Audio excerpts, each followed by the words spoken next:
Time is 6:30, and we will call to order the meeting for December 2nd, 2019 for our budget. Joy, joy. Roll call, please. Mr. Jones? Mrs. Keller? Here. Mr. Hoffman? Mr. Farrell? Here. Mr. Hellinger? Here. Vice Mayor Schaefer? Here. Mayor Riggle? Here. Motion excludes council members Jones and Hoffman. Mr. Hoffman's on his way. Oh, okay, well then we'll just make it Mr. Jones. Second. Motion by Mr. Schaefer, second by Ms. Keller. Roll call, please. Mrs. Keller? Yes. Mr. Farrell? Yes. Mr. Hellinger? Yes. Vice Mayor Schaefer? Yes. Mayor Riggle? Yes. Item 2 on the agenda, if you want to read this into the record, please. Established December 9th, 2019 at 7:20 p.m. as a date and time for a public hearing and second reading for ordinance number 19-75, an ordinance amending chapter 192, section 192.03 of Delaware's codified ordinances and declaring an emergency. You gonna read the emergency clause? I can. You want to do 2 and 3 together? Okay. Emergency clause. This ordinance is declared to be an emergency measure necessary for the immediate preservation of the public peace, property, health, safety, and welfare of the city. The emergency clause is required to enact the changes effective on January 1st, 2020, as required by the Ohio Revised Code. Therefore, this ordinance shall be in full force and effect on January 1st, 2020. Okay. Mr. Stelzer? Yes, real quick, this is a mandated change by the state, similar to several years ago with House Bill 5 regarding our income tax ordinance. If we're going to, and which I think it makes sense for us to do, maintain our own income tax ordinance, we need to make sure it is consistent with the Ohio Revised Code. This will accomplish that, and the language is verbatim from what's been changed with the Ohio Revised Code. There's really no necessity per se that it get adopted before the first part of the year, because the reality of it is it was effective when the state made the change. But just from a process standpoint, there's not a whole lot we can do to not do this. It's kind of mandatory. But this could be the first reading. We can go to second reading. I think Lori was going to come in. If you want, she can give you a little bit more explanation as to what the change is. Really has. It's really dealing with certain pension contributions for highly paid people, and whether that's taxable at a state level. We've never taxed anybody on it, so there's really no impact to our tax collections with this. So. Maybe she could do that on the 9th before the Yes. public hearing? Okay. Okay, and then item 3 is just the same thing, right? Yep. Do you need to make a motion for the public hearing? Mm-hmm. We need a motion for both hearing? We do. I'll make a motion to, Usually this is on the consent agenda, so you don't think about it, but it's I know. on its own thing. so I'll make a motion to approve the ordinance for a public hearing on December 9th, Ninth. 7:20 p.m. Ordinance number 1975. Second. Ordinance 19-75. Thank you. I'll second that. I have a motion by Mr. Schaefer, second by Mr. Farrell. Roll call, please. Mrs. Keller? Yes. Mr. Farrell? Yes. Mr. Hellinger? Yes. Vice Mayor Schaefer? Yes. Mayor Riggle? Yes. And item 4 is consideration of ordinance number 1973. Elaine, if you'll want to read this into the record.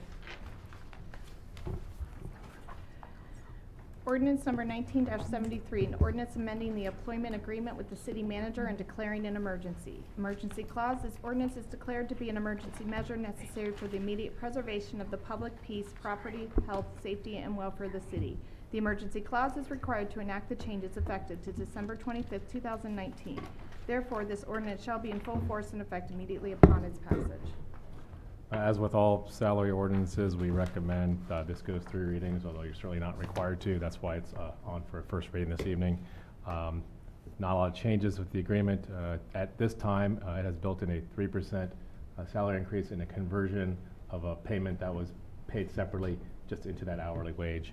And I tried to put the explanation there. But if council has any comments, we can change that for a future reading, but that's where it's at right now. And the difference is 1580.04. Oh, Per year. yes. Yeah. So. The 04 is critical. Okay, we'll take that to another reading.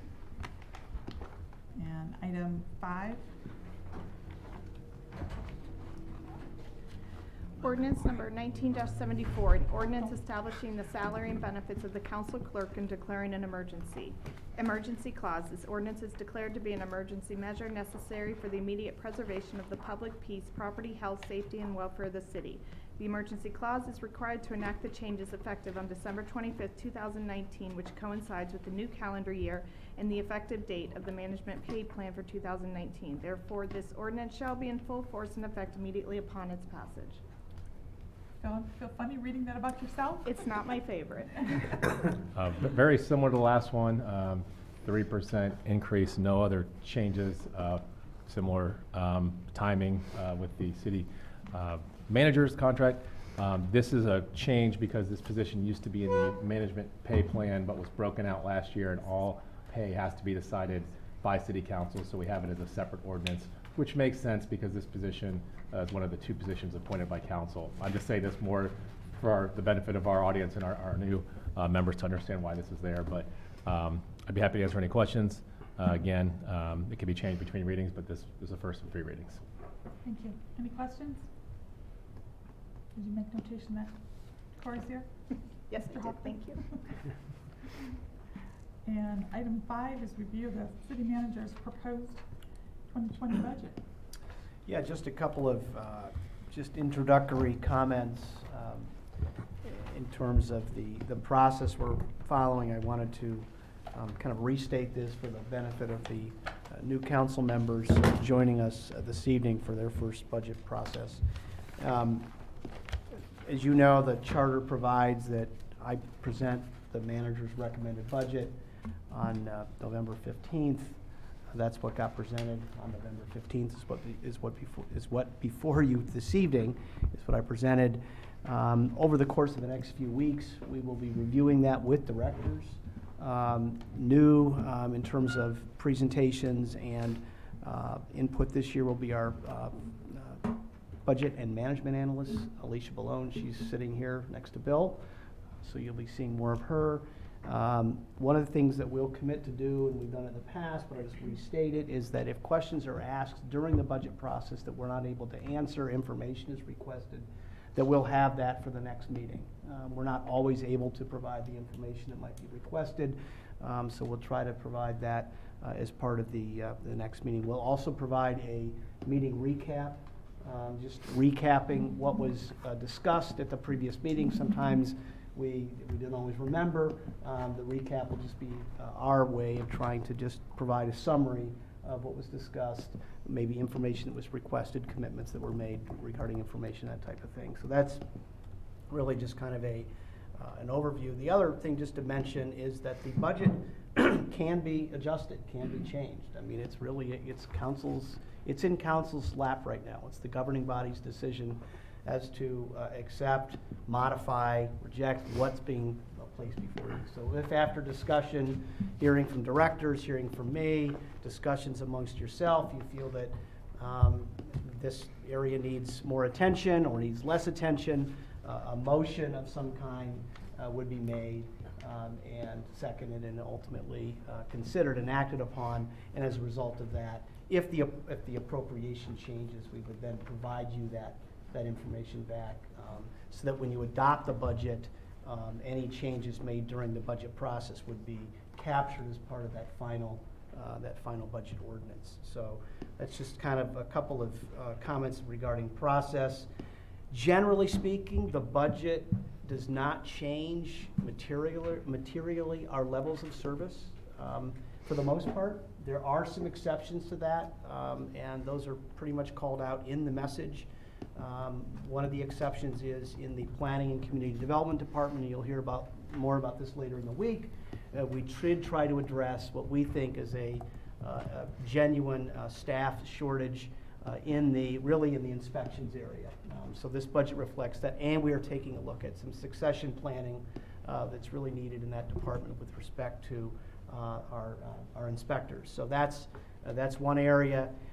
We also had a request from our police department for some additional staffing in our Detectives Bureau, which we weren't able to address, but we are recommending the conversion of a part-time data analyst position to a full-time data analyst position. Chief Pijanowski can elaborate on this when he speaks on Thursday. That would help address some of the work that the detectives are now doing that could be done by that data analyst. So we think that has good value. We're also looking at a very unique collaborative with Delaware Moral Mental Health Recovery Services and putting in place a service coordinator position which would assist the police department with a lot of calls that they get that don't always fall in the confines of patrol officers. This is not unlike what the fire department has done with the use of social workers. Increasingly, emergency services, whether it's police or fire, are having to deal with situations that require a broader set of experiences and skill sets. So that's another area that we're looking at.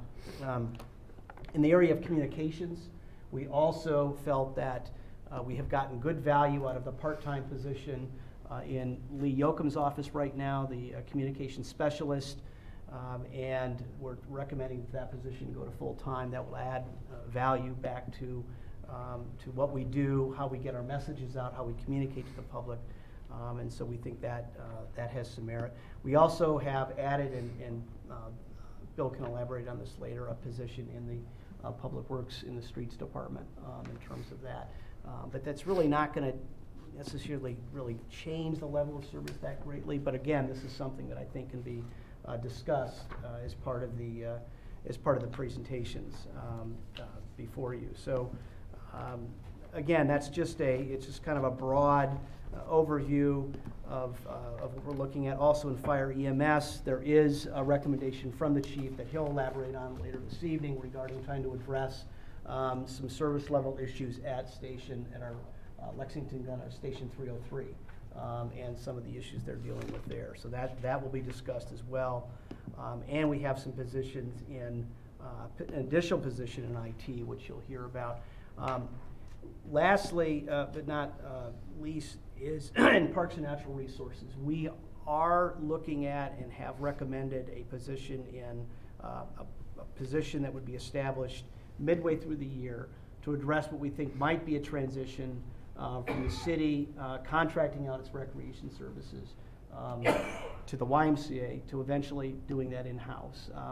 We are going to wait, and I'm going to recommend that we wait till we get the results back from the survey that we'll be doing through Pros Consulting.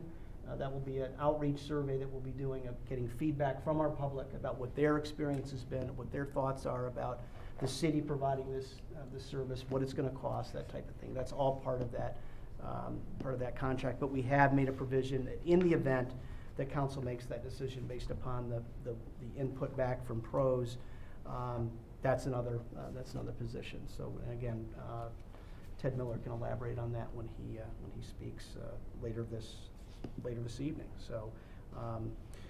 And there was a position in the utility funds as well for deputy director. Again, we can talk about that. But again, it's not a lot of major changes, but enough changes that I think can help us do our job better, regardless of where that's at. So, with that said, and I know Dean was planning as part of our budget meeting next Monday night to provide kind of a some financial information to City Council regarding revenue projections and any other information that we think makes sense for council to consider. So, with that said, it's Okay. Could I just I sent an email out to everyone in regard to the goals that are in this, your budget, talk to Tom a little bit.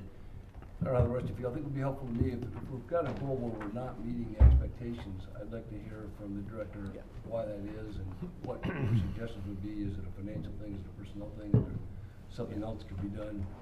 And as part of that also to look at that goal and say, is this a goal where we've kind of set an ideal standard for ourselves and we're not meeting that, so we're really doing okay? Or is this a realistic goal and we're just not meeting it? To me, it's just helpful in terms of making decisions. Do we want to move money around?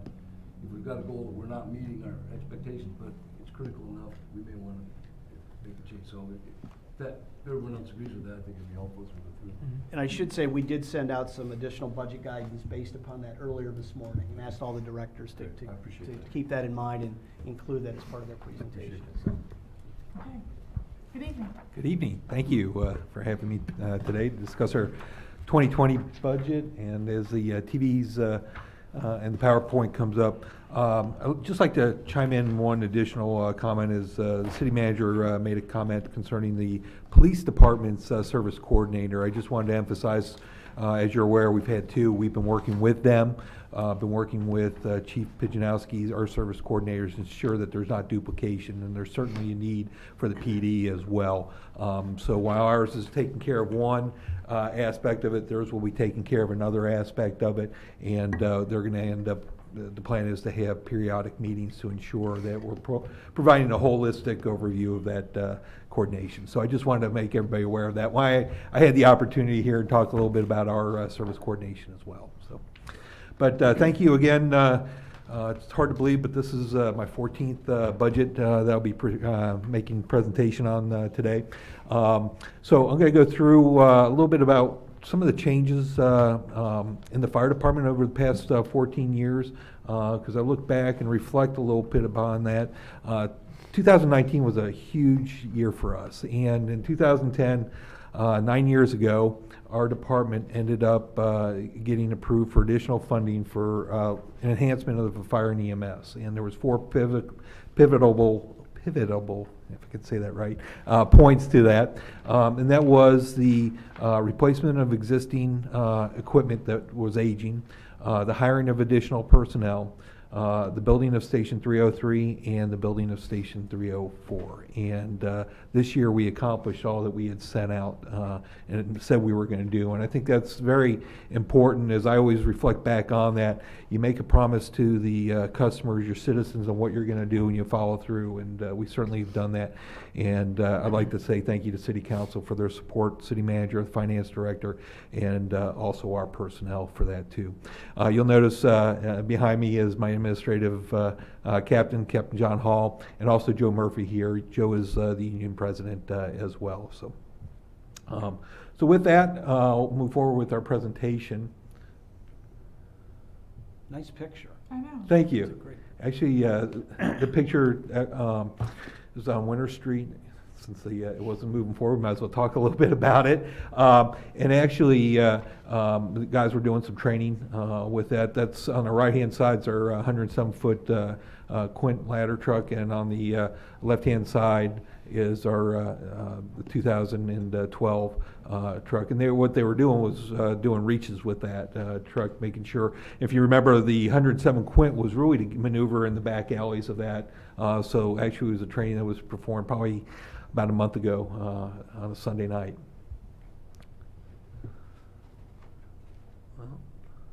Oh, there we go. Had to turn the power on. So as our organizational chart will show you here, there's really remaining, the organizational chart is remaining the same as proposed. And I'll talk a little bit about some of the changes that we're looking at for the future. If you remember during my presentation back in October when I was talking a little bit about the fire department, I was looking at becoming a more proactive versus a reactive agency, and I'll talk a little bit about that. But looking at that, our department currently has 6 captains, 3 of which are assigned to one of the shifts. We have 3 shifts. I have a captain that oversees our EMS division. I have one that oversees our professional development, which is our training, and Captain Hall, as I mentioned, is here, oversees our administrative and support. I also have a lieutenant that reports to me that oversees our risk reduction, which is our fire inspection, fire investigation, and public education. During the presentation, Vice Mayor Schaefer mentioned a little bit about expectations, where we're at. And really the area that we're struggling and continuing to struggle with is our operations. We mentioned that we're below expectations. Our department has come a long way, so I don't want to ever say that that we haven't. And that's been, cooperative work by everybody. When I say that, from City Council, city staff, fire department administration, and our personnel. But prior to my arrival here, the city's first comprehensive plan established a response time of 4 minutes 90% of the time. in reviewing it when I got here, I tried to put together what that was really saying, and it really fell in line with one of the NFPA 1710 standards, which is our National Fire Protection Association. It's really one of the driving forces within the fire service of how to measure expectations, how to report, and also addresses staffing levels. So looking at that, what it was talking about for 4 minutes was really the travel time. So that's really what I gleaned from that. It was really, when that comprehensive plan was put in place and was talking about the 4 minutes, it was really trying to meet the national benchmark of trying to be on scene within 6 minutes of time. And that 6 minutes includes the time for the dispatch to pick up the phone, answer the questions, dispatch the call, 1 minute for our guys to hear the call, get in the trucks and start responding, and then 4 minute travel time till we get on scene. And the benchmark of that is 90%. And when we look at 90%, 90% is a high qualitative test. That means 90% of the time you're meeting that. We are well, when you look at average times, we're well under the 6 minutes. We're in the 4 minute time frame. But when we start looking at the 6 minute time frame, we're right there around 74, 75%. And that is a very good, there's very, very little agencies that are truly meeting this, but this is a benchmark that we're striving to meet. And we talked a little bit about that during our October presentation of why we're trying to get on scene within that time period from both a EMS standpoint and a fire time. But as a result of that, how we're trying to address this is evaluating our staffing. We'll talk a little bit about that in just a few minutes. I've also mentioned our focus in trying to get away from always being getting more proactive than always having to respond or, I hate to use the word respond, but reactive agency. And what I mean by that, reactive is we're always going to respond. Somebody picks up the call, dials 911, we're always going to react. However, what we're seeing is an increase in the amount of responses. And of course, some of that is a result of the growth of our community, but also some of that is becoming as a result of what I call creep. And what I mean by that is that we're getting more and more people don't know where to turn to if somebody falls. Okay, they're not injured, but they need help out. They've been calling 911 for that. Medical alarms, we're getting more responses for those type of calls that turn out to be false. So we're looking at better ways of using and managing those type of risks. And third, and the one that I've really, I guess, somewhat become geekified, if you will, is the use of technology. And I've talked a little bit about that in many cases. We have used our data to help drive our fire department, and we're going to continue to do that. But along with that, we're trying to improve our response times by using the Opticom system, which we have 8 intersections installed. We're in the process of installing 21 more, and we'll have the remainder of those built out in 2022, working with our Public Works Department. Secondly, we're also, just today, the county commissioners approved a new CAD system, and with that new CAD system is going to be the use of AVL, which is automatic vehicle locating, that will help facilitate the closest unit to get there. And finally, one of the things that we did, I guess about 2 months ago, we put station monitors in our stations, and that provides information, situational awareness. It has the weather information, but it also has some of the day-to-day operations. But more importantly, when a call comes in, it pops up the map where the location is. It has the risk of that building that we're responding to, but it also provides a timer countdown. And the reason for that is that's helping us with our response and our turnout times. As I stress to our personnel, for the most part, it doesn't matter who's driving that piece of apparatus. We get there at about the same amount of time because we're all using the same route. There may be a couple seconds difference, but where we can make a difference in serving our customers is the amount of time it takes us to get out of the station. And that has certainly made a difference. When the guys are heading out, they can see the information on the board where they're responding to, but there's also a timer on there too, so it gives them a good idea how far they're into their 1 minute turnout time. And that has made a difference in our operations. So those are the key things that we're trying to focus on as far as service expectations. As far as personnel, and I'll talk a little bit about this further in, but what you are seeing an increase, and actually 6 new positions is what we're calling a community paramedic, along with supervisors. And I'll talk a little bit about that further, because that is something that we will have to negotiate with the union in order to move forward with. So here are the personnel changes as I just mentioned. So before I get to the personnel issues, I just want to touch base on some significant line items and changes in our budget. First of all, as far as wages and benefits, we're in year 3 of our or will be in year 3 of our contractual obligation with the IFF as far as that. So that you're seeing an increase in wages and benefits for that. One thing that you really don't often see is a decrease in the budget area, but because of some of the changes in cost efficiency, especially with the addition of Station 3 and 4, you're seeing a decrease in our heat costs. So we made an adjustment with that. Travel and training, there's going to be an increase in that. We're going to be sending 2 of our newest personnel. They'll be starting towards the end of the year in paramedic school.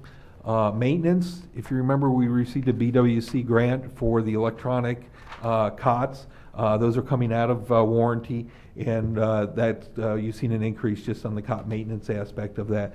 But we'll also be doing vehicle undercoating. We've started to notice some rust that's starting to occur. We did factory when they were first purchased, but there's a new product out there that Captain Hall identified that we're going to be testing out on all of our apparatus, and a lot of that is dealing with, no offense, because of the brining, but we're finding more and more of that is starting to get into some of the finer parts of the apparatus, including the electrical systems. So this product is supposed to assist with that. Not Z-Bar?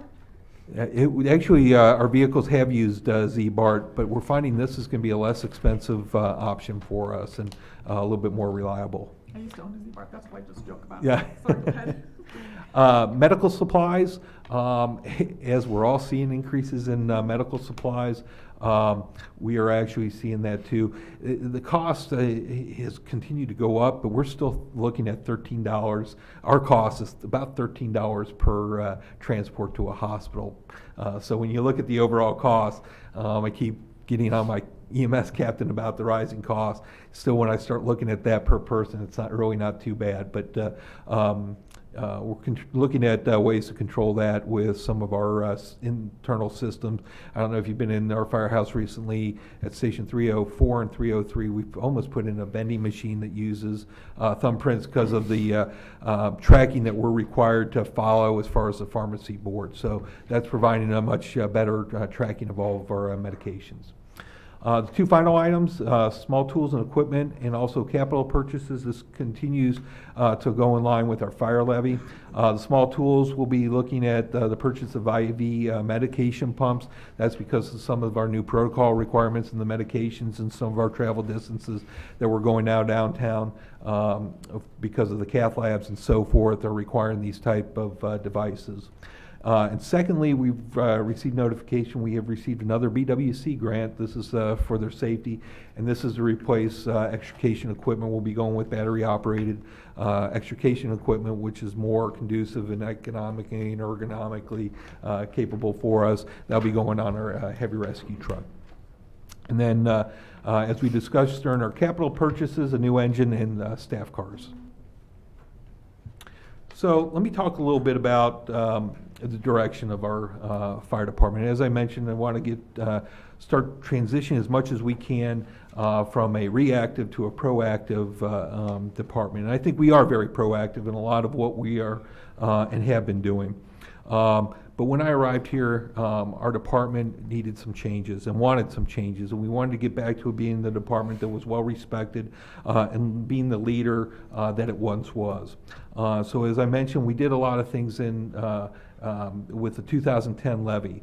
And so looking at that, I want to look at our department and then the next evolution of what that fire department and our services can provide.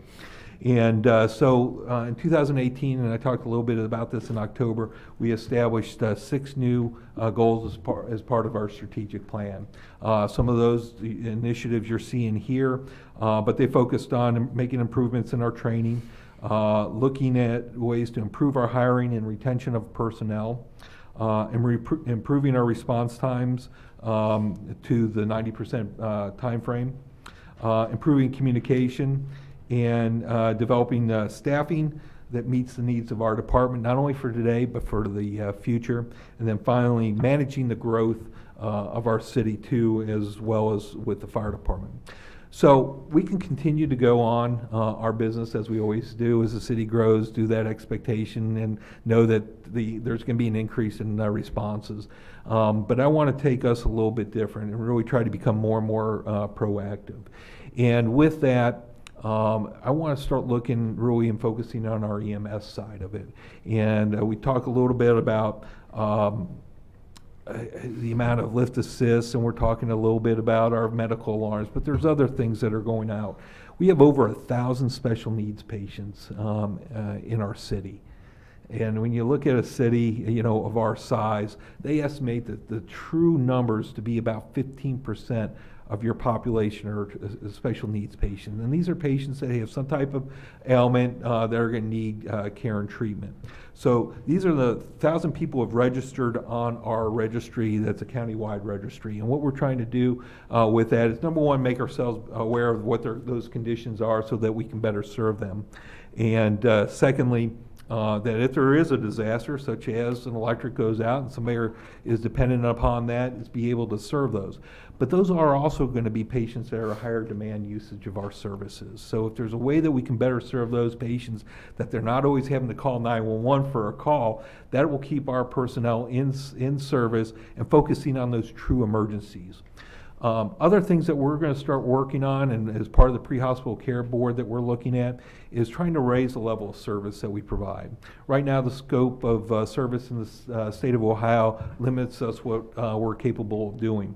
However, there's some discussion making some changes to that, and actually focusing on critical care paramedics, and we expect that to be available this year. And what we're looking at as far as critical care paramedics is these paramedics will still work within that scope, but be capable of handling those higher acuity type of responses or higher care calls, and assisting the great paramedics that we end up having here. So those are some of the things that we're looking at. But we're also looking at the use of telemedicine. And what I mean by that, our insurance here in the city allows us to do a teledoc. And what I mean by that is many of the calls that we go on may not need to go to Grady, but the people want to go there. And if they want to go there, they're always going to have that option of doing that. But many people are using the emergency room now as their primary care physician. And so if we can end up going and meeting with somebody, pulling up on our iPads, a doctor, and say, guess what? You don't need to go to the emergency room. We've scheduled you either to go to the urgent care, or we've scheduled you to get into another physician to take care of the situation that's ailing you, or maybe even be able to get a prescription, written for that individual. I think we've done a better service in lowering the cost to us here as a city and ultimately to the healthcare. So those are some of the things that we're looking at here in the city on that next evolution of fire EMS. I say that because in this budget, you'll notice that we have 6 positions, and that was one of the focuses that we're trying to do. Now, having said that, there's certainly a need out at Station 303. Station 303, and that medic is the second busiest medic in Delaware County. The first one in Delaware County is Medic 301, which is out of our main house. That one does about 3,500 3,500 EMS calls a year. The one at Station 302 does 1,500 calls.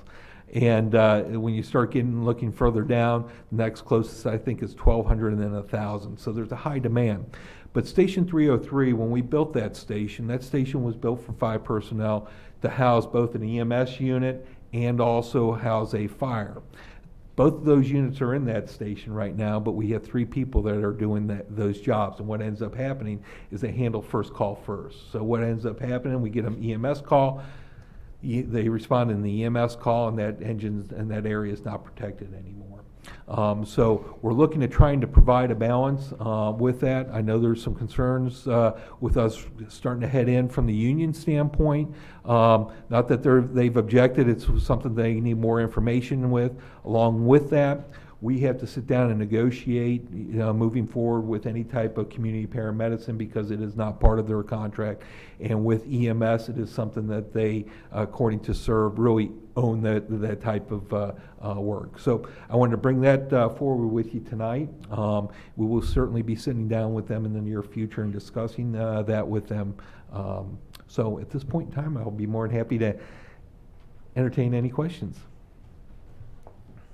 So Chief, these community paramedics, they would respond instead of a regular squad where maybe somebody needs, maybe they don't really need to transfer. Help me understand it. Yes, so they would respond in what we call our quick response vehicle, which should be a vehicle similar to my staff car.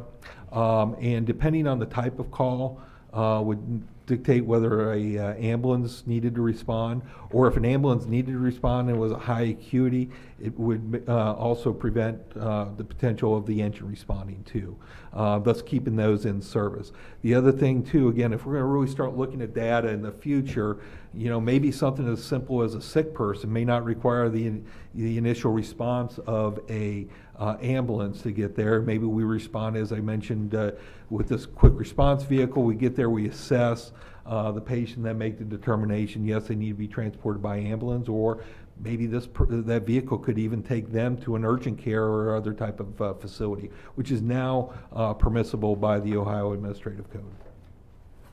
And how would this play into our agreement with the county in terms of being reimbursed for EMS? It'd be no different. That's certainly something we're continuing to work in. I've had some discussions with their director pertaining to this. They're aware of this because they're also considering making some of these type of changes as well. Thank you. You're welcome. I had one. Yes. So would the supervisors be operational, or would they be like sitting at the station being the supervisor? So this would also, the thought with this would be, it would be 12 hours as well. It'd be a combination of services. We only need 2 people on that quick response vehicle. However, the third person is there also for the standpoint of ordering medical supplies, doing quality assurance. I want this unit to be more of almost on patrol as well, because if a medic is ended up transporting, it could slide into, after that call, into that area, making that initial response. So that would also prevent an engine from having to respond because it is close by. Okay.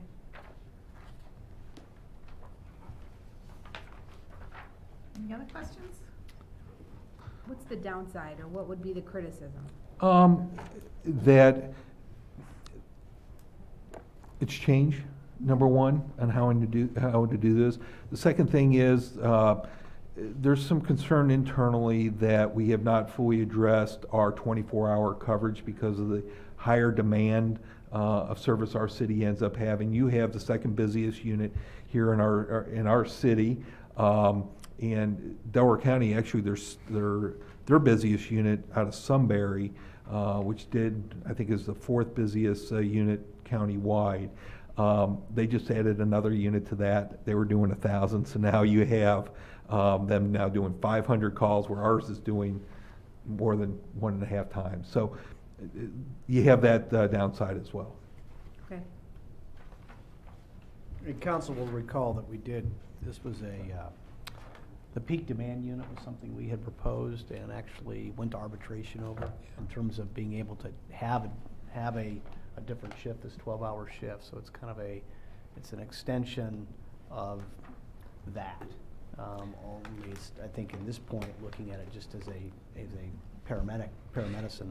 And one thing I didn't mention, the one thing that we have looked at is the potential of hiring just straight paramedics too versus firefighter paramedics. So that would be another downturn as far as the union. Certainly, we're not opposed at all from the union standpoint. And I don't want to speak on behalf of the union because we have not formally sat down. And I actually asked President Murphy to come here so he could hear me talk a little bit. But we have not engaged anything, so I don't want to put them in a bad situation or point them in any direction as opposing. We just haven't had the opportunity to formally sit down and discuss that with them. Okay, thank you. You're welcome. Anything else? So just a couple other items, just past that. Some other new initiatives that will be taken in 2020. We're in the process of making requests to the ISO to come in and reassess our fire department. We're hoping, we were just re-evaluated 2 years ago prior to the opening of Station 304. We're hoping to get to a Class 1 fire department or be very close to that. So that's exciting. Also, international accreditation, I've mentioned that before. Captain Hall is serving as our accreditation manager, and we're hoping in the first half of next year to be submitting for accreditation. Emergency management exercises, you've seen us getting more and more wrapped up as a city as a whole involved with this. Our first one is slated, exercises slated in January, that we'll be doing a countywide exercise involving active aggressors, but it'll be based here in our city. It'll be a tabletop exercise that we'll be participating with 12 to 15 other agencies nationwide in conjunction with FEMA. So we're excited about that. And the other two is improving response times. We're continuing to look at that and work on that. And finally, the implementation as far as training, minimum performance standards. We do a lot of training, but what we've been working to put together with some of our neighboring departments is a standard on what we expect our personnel to be able to do. And they would have to demonstrate that performance. What would an example of that be? It could be something as far as a company operation that they roll up on scene, connect to a hydrant, and then proceed forward to a simulated fire, pull off the line, and be able to flow water in X amount of time. From a company standpoint, from a individual standpoint, it could be anything from turning out, getting all their equipment on in a proper amount of time to affect our response time, to tying certain knots, and doing things as an individual.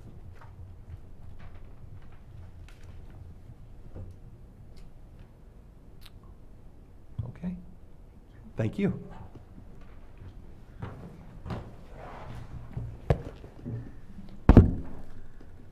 Next we'll have Susie Bailey from Information Technology Director. Good evening. Good evening.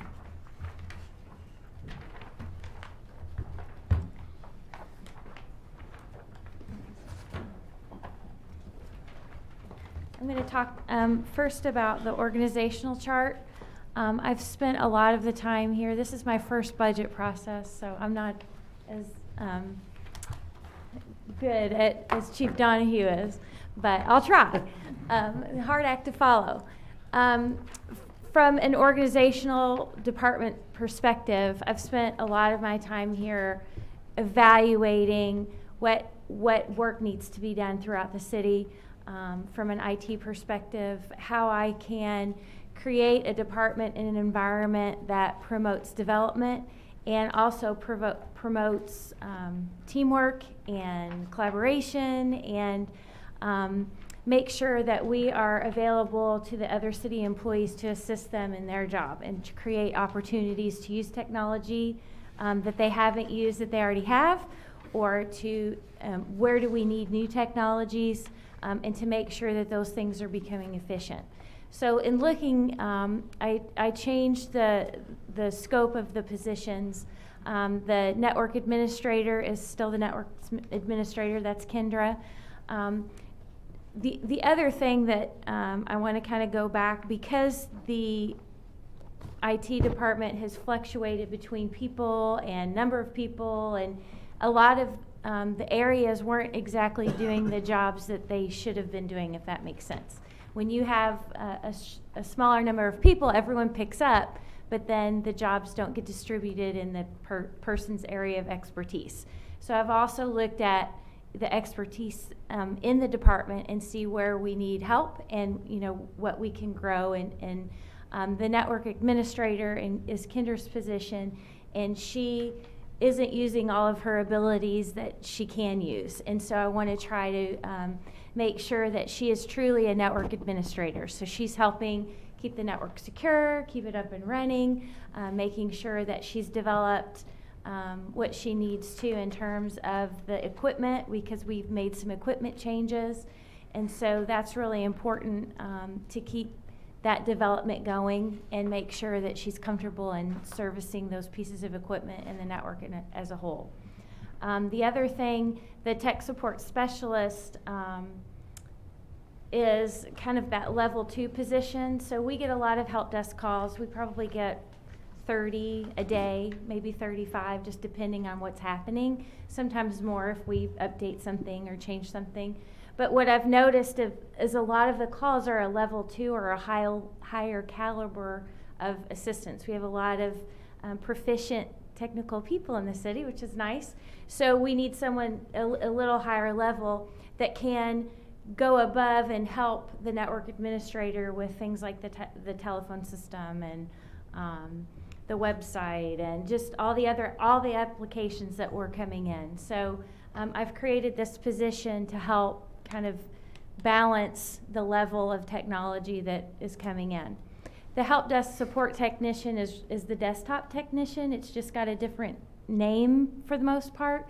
But in the industry, having someone as a help desk support really sends out the message that they do more than just desktop. They do software, they do, whatever is needed, but on a level 1. So they're able to, if someone calls, answer questions, change passwords, do some easier things like that.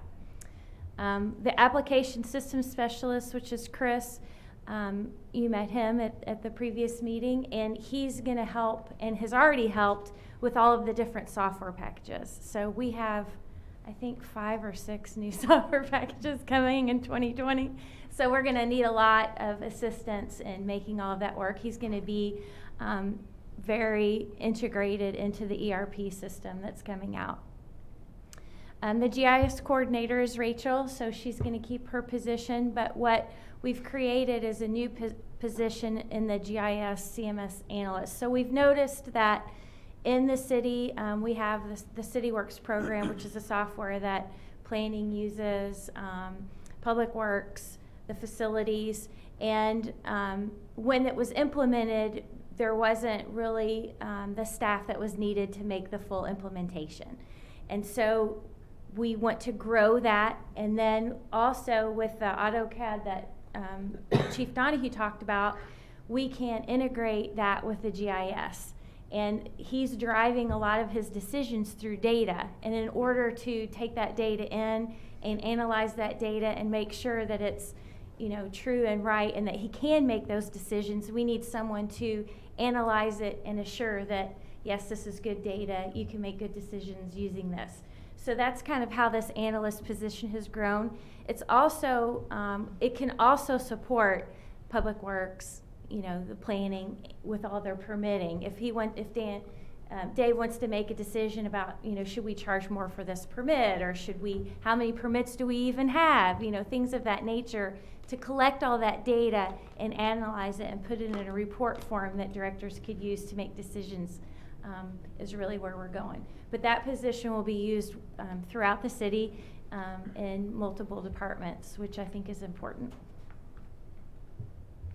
So the personnel changes, you have them here. I just talked about adding the analyst, and I'm not adding the analyst, I've really changed that project coordinator position.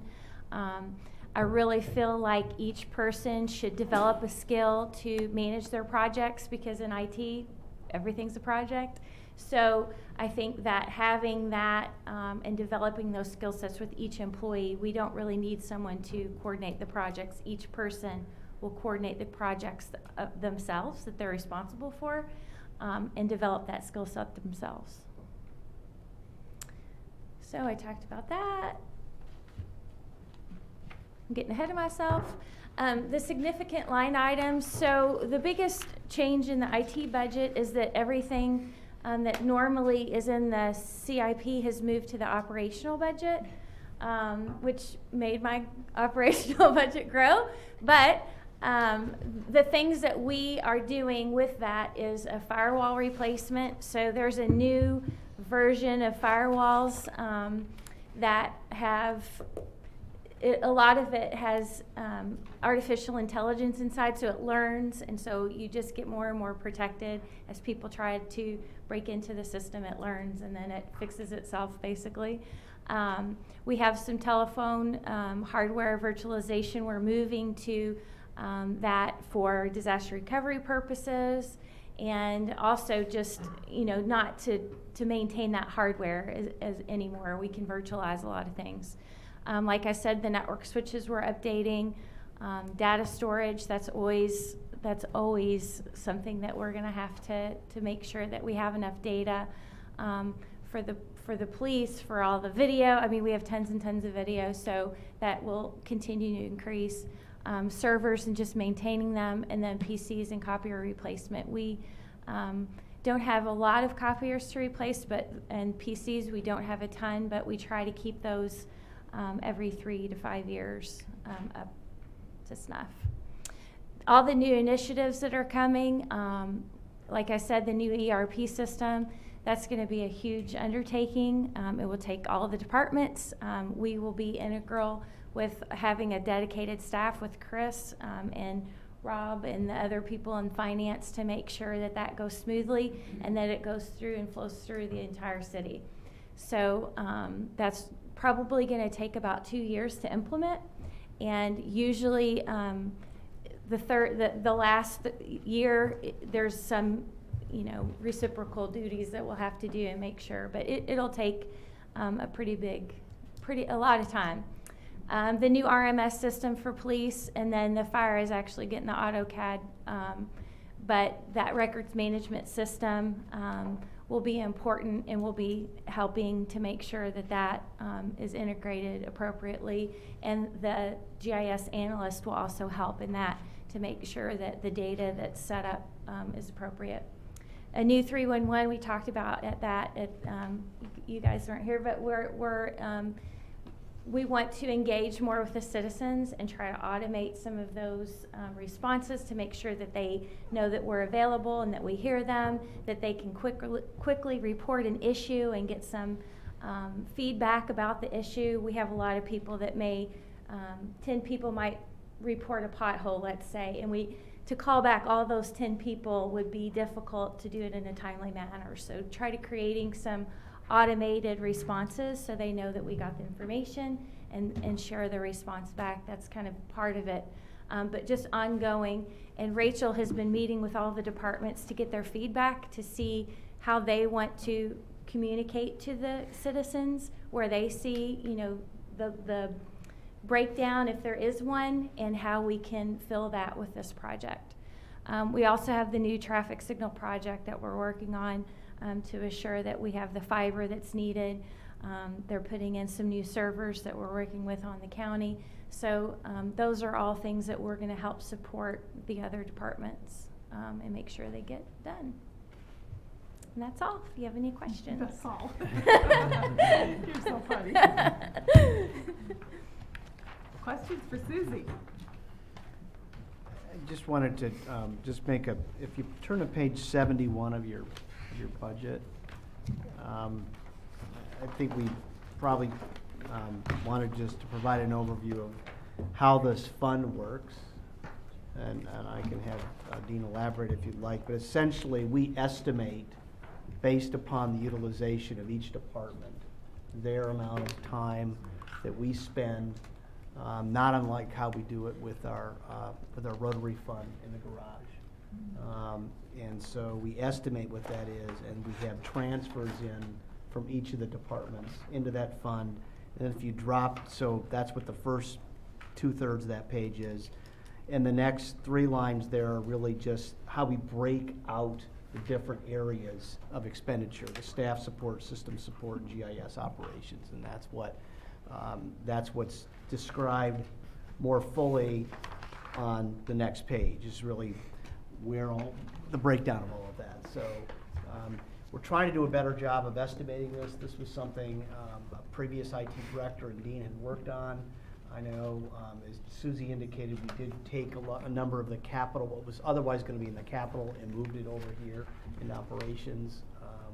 But I just wanted to provide that as a little bit of background in terms of how that fund works and how it's allocated. And you had a hand in estimating some of these, right? Yeah, Now? yes, I kept referring to them as indirect or direct costs. So there's some indirect costs that is citywide, and so you take a portion of each, that would contribute. And then the direct is, okay, well, there's true software that only the police department uses or only the fire department uses. And so we try to direct those in those buckets, if you will. Suzie, I'm just curious, what company did we decide on for the police RMS? It's Tyler Technologies. Actually, that will be done, that was done through the county. Yes, And- that's what he said, that the AutoCAD, the 911 auto is in conjunction with the police RMS. So they actually got together, and it's, you can correct me if I'm wrong, it's the city of Powell, the county, the sheriff, who else? It's actually They're all a- converting that RMS as well, the county. Yes. It's gonna be all law enforcement, it's gonna be used on the record management system. And it really is gonna save us. We had budgeted a much higher amount. Now that we're able to do this kind of on a regional basis, our costs come down, and actually we get the benefit of working with Delaware County in terms of their systems. And it definitely makes sense for all the law enforcement agencies to be on the same system. and all Yeah, that. we can get access to whoever's in this program, we can get access more quickly to their information. So if they have a perpetrator, it can look it up, and it's very, very good. I think it saved over half of what we were gonna spend by grouping together. So it's a significant savings, and just the group that's all together is working really well. So that's nice. So that was the police department, the fire department, are they all working together also? Well, Or so just city? the 911 is the AutoCAD, Okay. and yes, all the records management is within it's all there. the same. So it all works together. Good. Yes. Thank you. Mhm. Questions? Thank you so much. Thank you.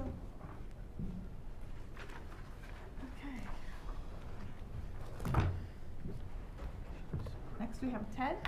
Hello. Good evening, Madam Mayor and City Council.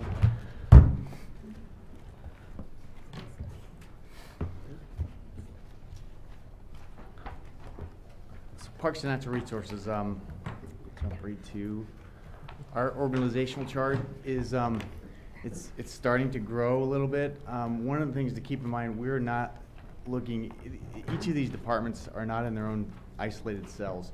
They really work across cells quite a bit, especially with our cemetery, the golf course, the parks, and the arborist. They, like right now, a lot of our park staff is working with the arborist to catch up on tree trimming right now. So they do a lot of cross work with each other, and that is kind of what makes everything tick out there. So some of the personnel changes we're looking at this year, one of the big ones is looking at mid-year, as Tom mentioned, a recreation program coordinator. That is in response to kind of our below expectation of our recreation programming. Looking at this, we're kicking off this needs assessment report, which will help frame what we're looking at doing, what the community wants to see out of our recreation program department, and also what that's going to cost. So that report will help identify a lot of those questions we have right now, but that is a direct response of all the questions we received in the recreation department over the year and past years also. The other item we're looking at adding is some additional seasonal staff for our arborist. Right now, he does not have a dedicated seasonal staff. This would give him a summertime staff, 500 hours basically, to catch up. We're over 17,000 trees in our city right now as subdivisions grow. So we're slowly falling behind on pruning and maintaining these trees. So the seasonal staff will allow us to kind of catch up and stay up with that a little bit more throughout the summer. Personnel change again, as we mentioned, the addition of the recreation coordinator mid-year and the 500 seasonal staff hours. Other line items once this needs assessment report is finalized, that'll give us a lot more direction on the actual recreation department program. You know, what some of those costs involved with that will be, and that's something we anticipate in 2020. The other item we're looking at doing is, I think it's about $15,000 to clear the brush along 23 to open up Mingo Park from 23. We're looking at doing that in 2020. We've got a new hillside mower that will allow us to maintain that once that brush is cleared and to continue to mow it and going into the future. In a safe, person doesn't have to sit on the mower and go hillside. It's a remote control mower, so it's much safer. Some of the other new initiatives in our capital budget, we're looking at getting a utility vehicle, electric utility vehicle. This will replace a truck. With our seasonal staff, we don't have enough trucks to send them out in, so we're looking at these utility vehicles. We spoke with OWU, and they seem to be really working well for them. And you know, something where we can send seasonal staff to a lot of our parks. Also, the police department has been buying a lot of golf carts from the golf course, so we're looking at them utilizing these on weekends and a lot of the special events that go around. The other thing we're also looking at doing is getting involved more in the city works, where our staff is going to be, you know, have the pads going out to the parks, tracking their hours, but instead of coming back and entering all those hours in the computer, they'll be tracked throughout the day, just to make them a little more efficient. Another big and new initiative that we'll be undertaking is the cemetery master plan. You've seen some of the what we're looking at doing there, and you know, it's gonna make the cemetery a much better place. It's gonna increase some of the interment options. We also want to make this more of a park-like setting out of the cemetery, and working on some of those improvements. We're looking at some marker restorations and some stormwater improvements, in also some of the actual standards that were recommended in the master plan to help with staff and maintenance out there. So that'll be a big undertaking in 2020 that we'll be looking at. Just overall in our parks and some of the things we want to do is just to increase our efficiency. We are growing, and there's more people coming to the parks. So instead of, you know, some of the areas that may not necessarily be mowed, we're going to look at, you know, converting those to prairies. As new parks come in, the one across from the Y, you've probably seen some of the master plan there. Instead of having a lot of areas to mow and a lot of maintenance areas there, we're going to look at doing things a little more natural out there, where it's less maintenance on our staff. We're still adding services to the community, but less maintenance on our staff. So that's kind of our goal and purpose as we move forward with some of these things. Now, we can't always do that, but that's kind of where we're looking at. I should also mention one of our other personnel changes that we did do this year was kind of change the role of our golf course superintendent to more of a supervisor. And we're going to use their skills more out in the parks with turf management, pond management. So they're not just going to be isolated at that golf course. They're going to, you know, in the wintertime, they always come over to the parks department, but throughout the summer, we're going to utilize them in other areas and really take advantage of some of our seasonal staff to do that, but also some of the skills that position brings. We also, we want to, you know, kind of continue to look at invasive control as much as we can. That's a hard topic for us to get to just because of the time constraints we have. But when we can address that, we will try to get more in that, and that will just increase quality in our parks.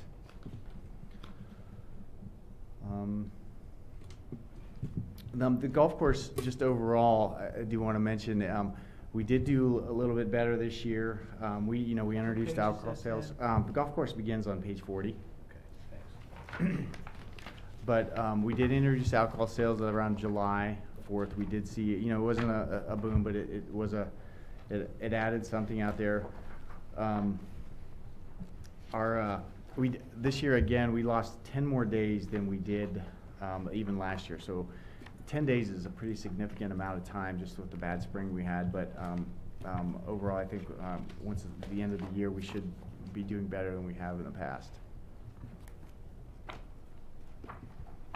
And with that, I'll entertain any questions. Did I just have one? So this program coordinator we're bringing in halfway through the year, Mm-hmm.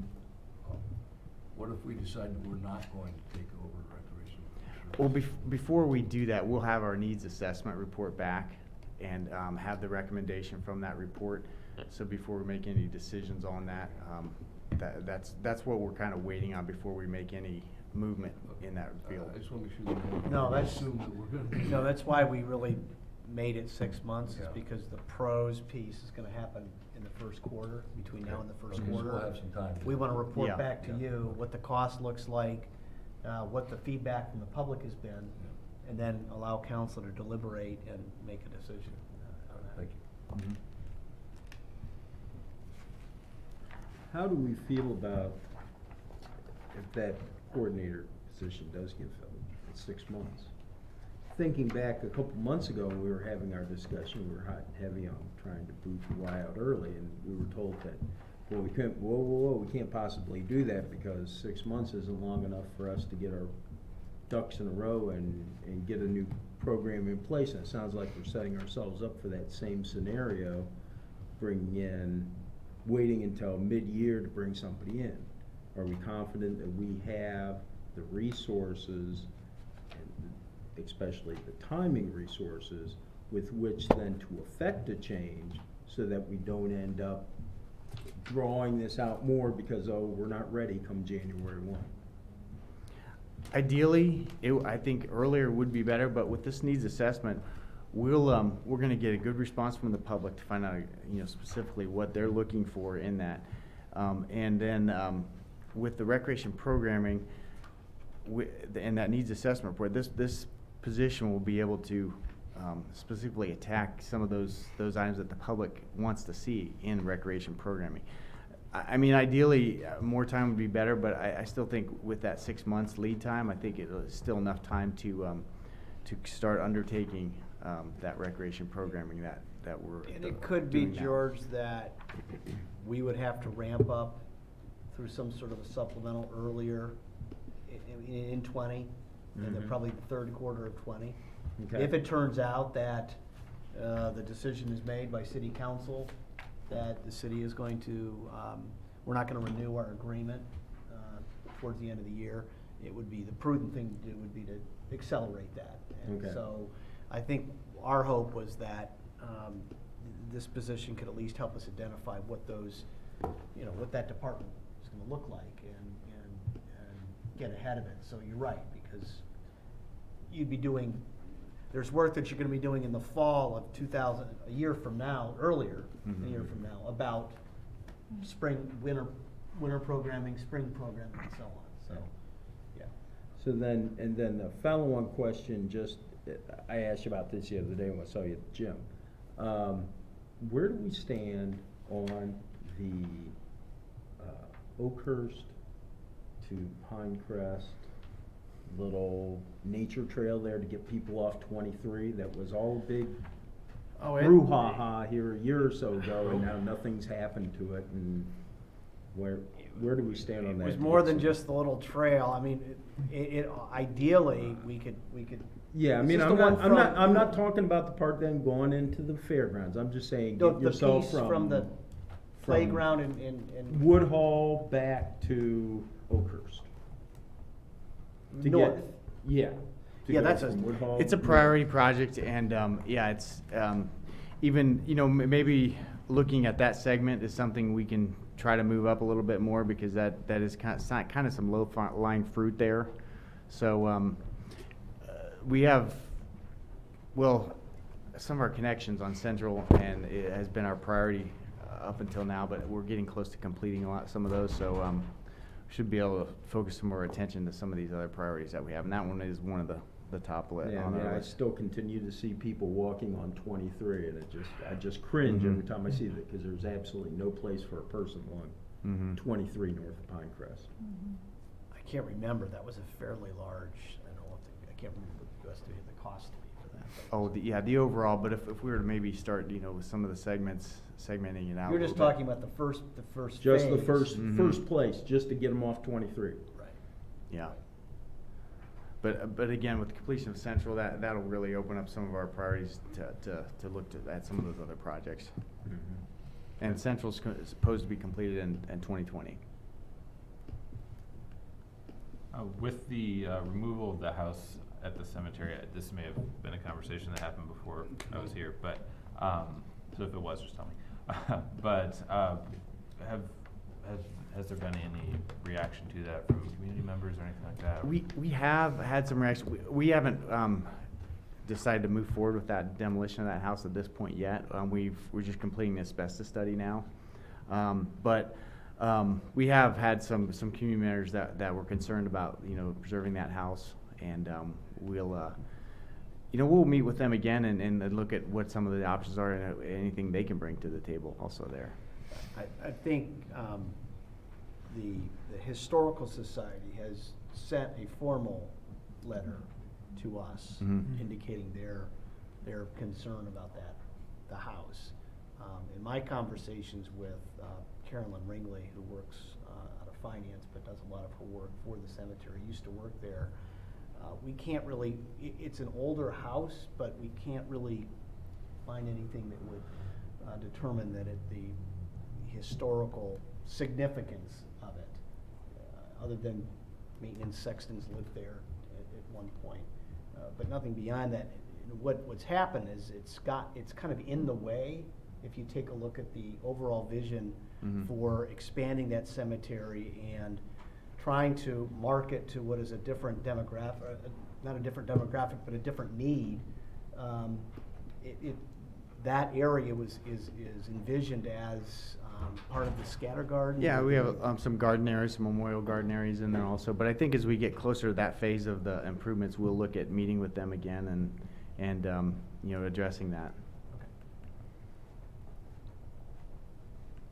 But at some Anything else point, to add to that, Dean? it's gonna have to be, we've gotta make a decision and move Yeah. ahead with it, because it really is fairly important as part of the overall improvement.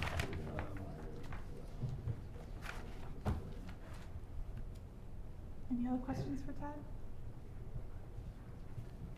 I just had a comment about the golf course. Mhm. So it seems like that change that we made back in 2019, I guess it was, of taking that partial portion of the golf course superintendent's salary and putting it elsewhere to accurately reflect what was truly happening. It seems like the golf course financials improved, not just with that change, but with other things that you've implemented too. So do you feel like the golf course is in a better position? I do definitely. And it's more accurate too, because again, we close the golf course typically in the beginning of November and don't open until March. So during that time period, that golf course superintendent is working in the parks, clearing snow, pruning trees. And we're gonna take that even, I think, a step further. Like I mentioned, during the summer, that person's gonna be out at other parks, and managing the turf, managing the ponds. But because, we don't need them there all the time, just mowing grass or this, but they're definitely gonna involve more. But I think we looked at more of a 60% of their time would be spent at the golf course, and then 40% out in the parks. And I think we'll continue to look at that. And I think next year will be even a little bit, you'll see a little bit more there.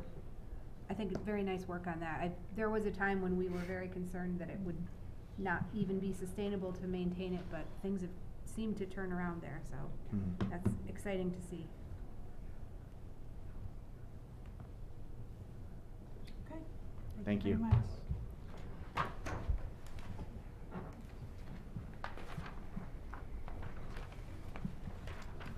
Mr. Farino. Good evening.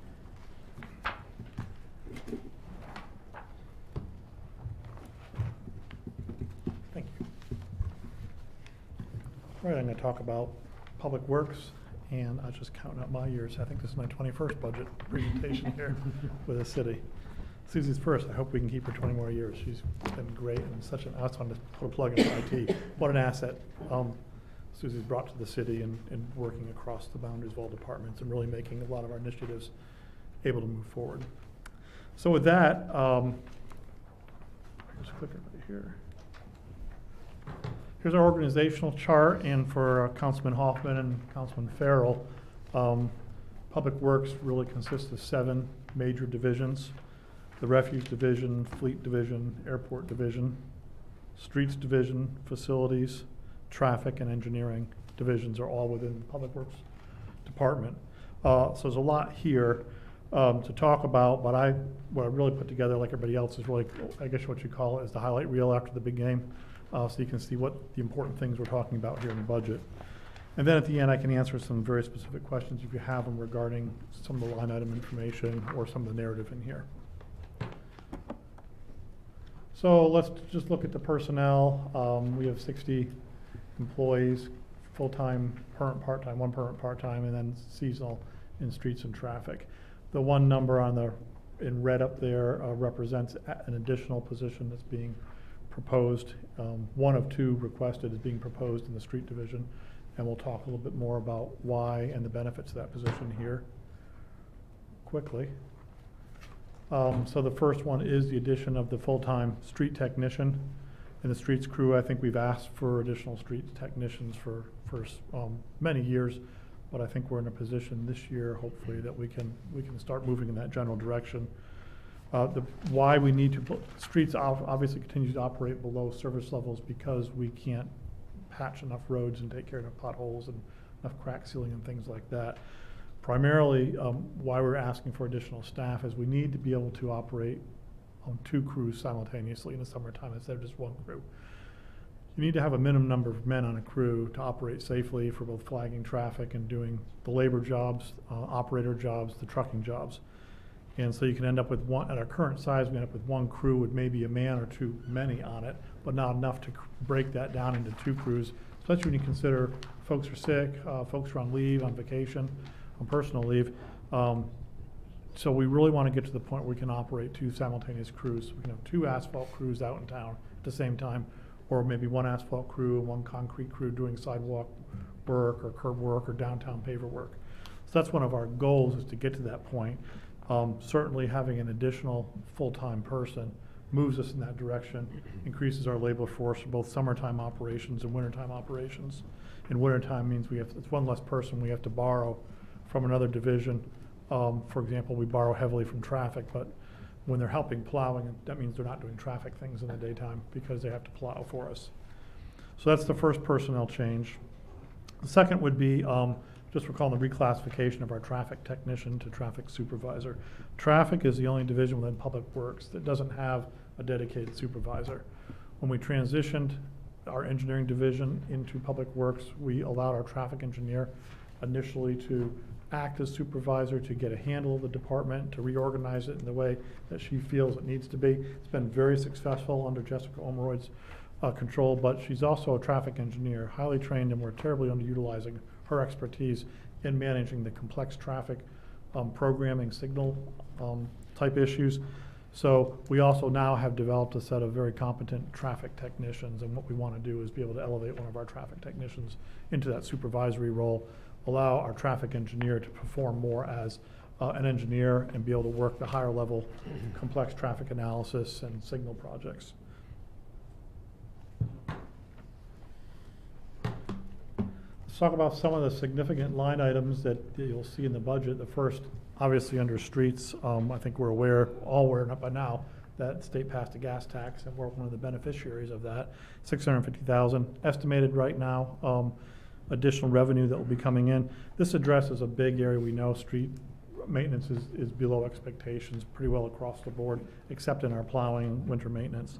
So this takes us a long way into moving us towards helping fill the gap, especially with local streets and getting more money into the local streets. You'll also see an increase just in our operating supply, really just to help offset the continuing increase in cost in concrete and asphalt materials. So 60,000 more from over last year's amount in there.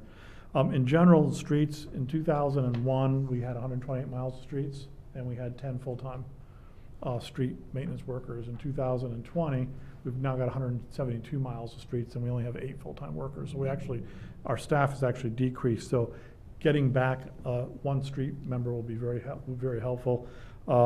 And then just accounting for the increase, asphalt's more than doubled in those 2 decades.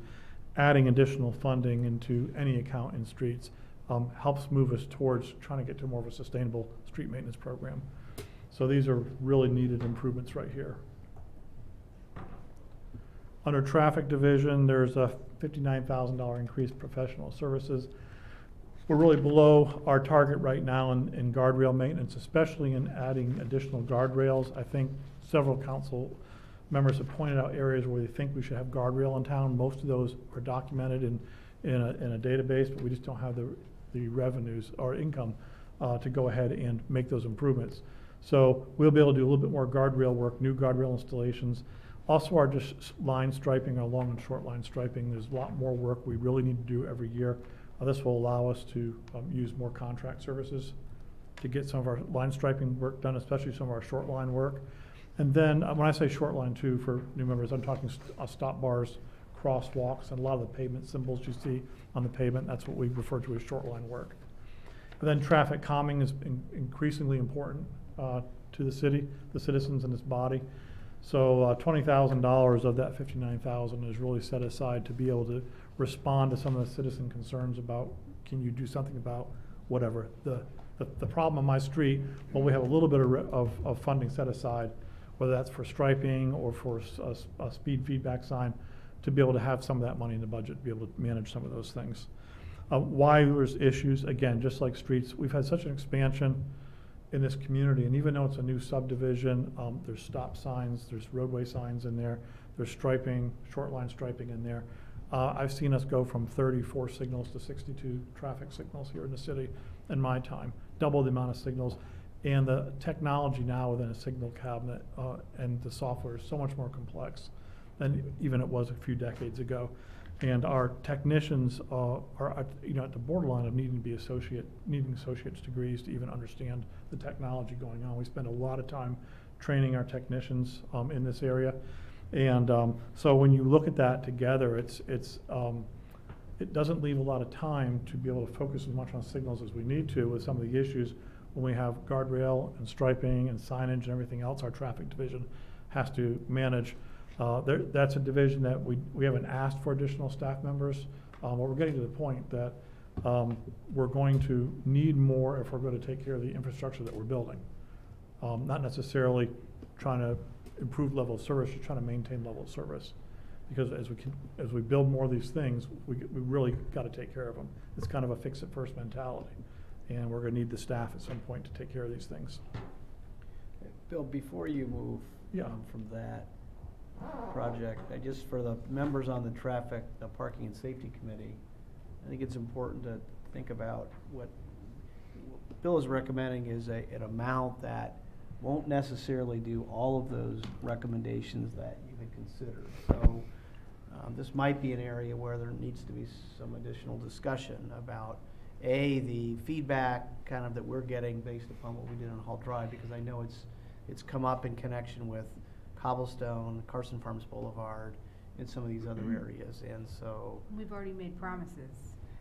Yeah, to it, right. And I think, and I don't know if we promised, I can't recall if it was all of those or if it was, I think there's in two any more way. projects in addition to Hall that we approved parking and safety, so this $20,000 might do one of them with the Department. Right, we estimated in the neighborhood of $50,000 to do the same type of level of improvement on West Hall Drive, on roads like Cobblestone, Carson Farms, Executive. These are all roads, I believe, that have all had similar type of complaints.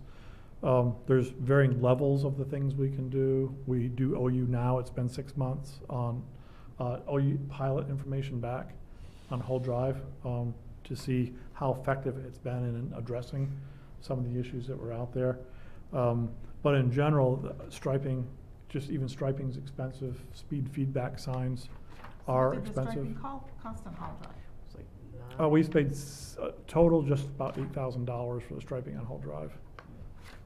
But you're saying it's gonna cost 50 to do? Well, because we have so many of these streets, we have so many streets that are wanting traffic control. I just named a few of them right there. Right. But I'm doing But this you similar. promised two?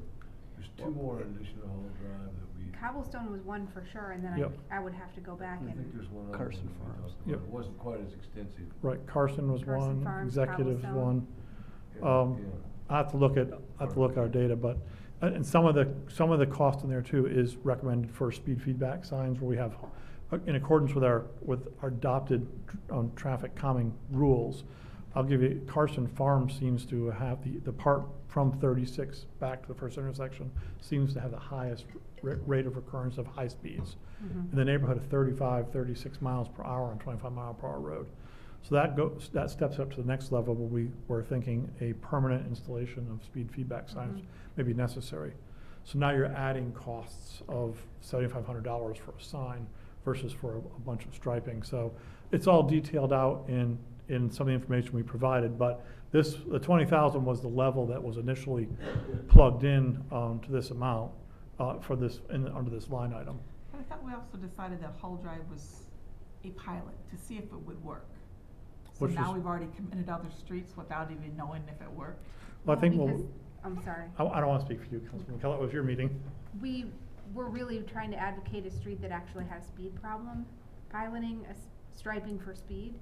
On Hull, it was a volume issue, and so we didn't really have good data to begin with to see if it affected speed because speeds weren't a problem.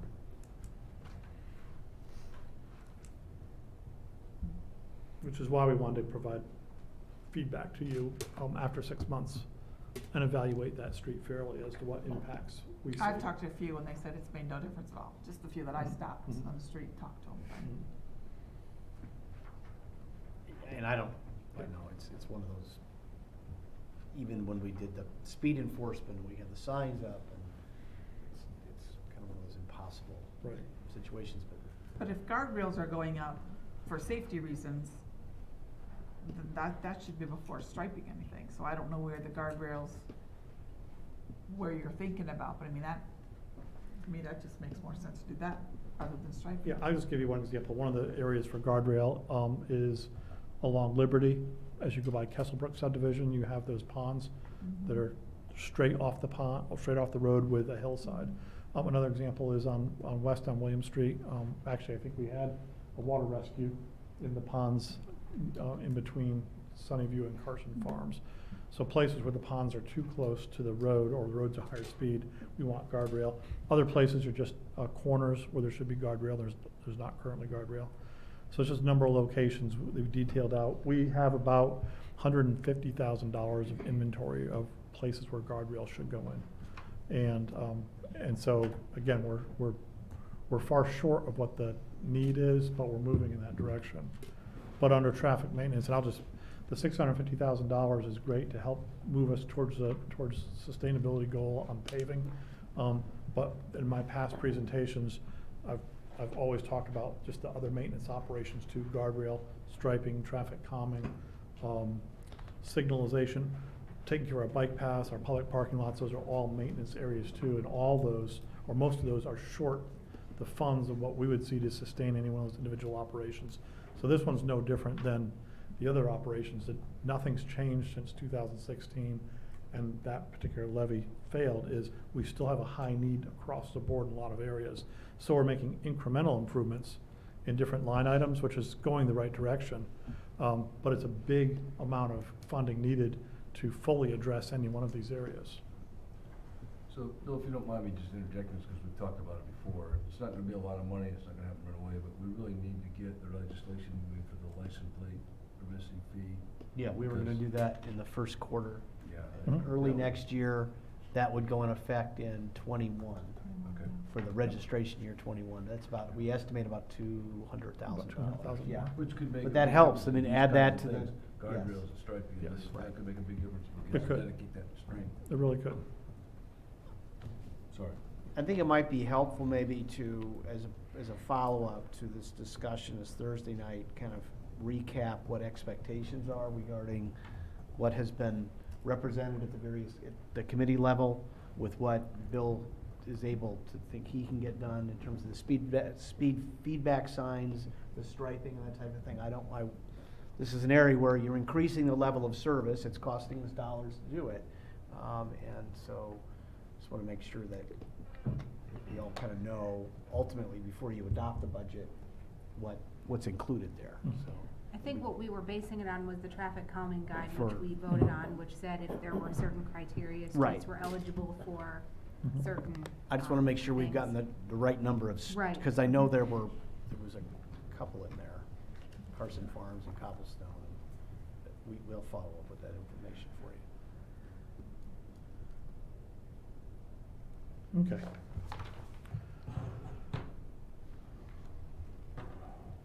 Okay, building maintenance, the first important issue I want to talk about tonight, most probably recognize where that's the property, the condo property we own on West Central Avenue opposite Lexington Boulevard. Frankly, in our proposal, we purchased that property back in 2000 and I want to say 2005. It was built in 1993 and have been fairly successful in keeping it rented out, with probably in the neighborhood of $14,000 to $16,000 net per year coming into it. So in that amount of time, we may have nearly or have paid off the purchase. I don't know what the purchase price, Dean. I don't know if you remember what it was. 280 something. Okay, so we've made a good dent into that money. But the issue we're having right now is the building is in need of a pretty significant investment in the roof, the HVAC, the air conditioners, the furnaces, the water heaters, gutters. And this is compounded by, we just had a move out and the inside of the unit has a lot of damage to it, holes in the wall, carpet stained. So we are continuing to invest higher and higher amounts of money for a building that we're going to tear down, for the extension of Valley Side Drive.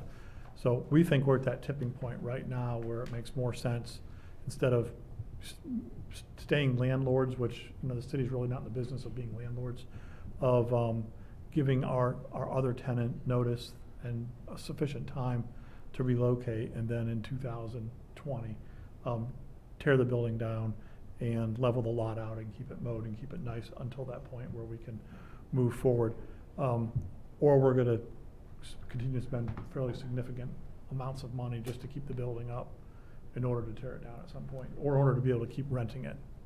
So that's an important discussion now, because we do have a tenant and we do need to provide them direction right away, because they have a lease that needs to be re-signed for January for the year, or we're going to give them a different type of agreement, maybe a month by month for 4 months or 6 months.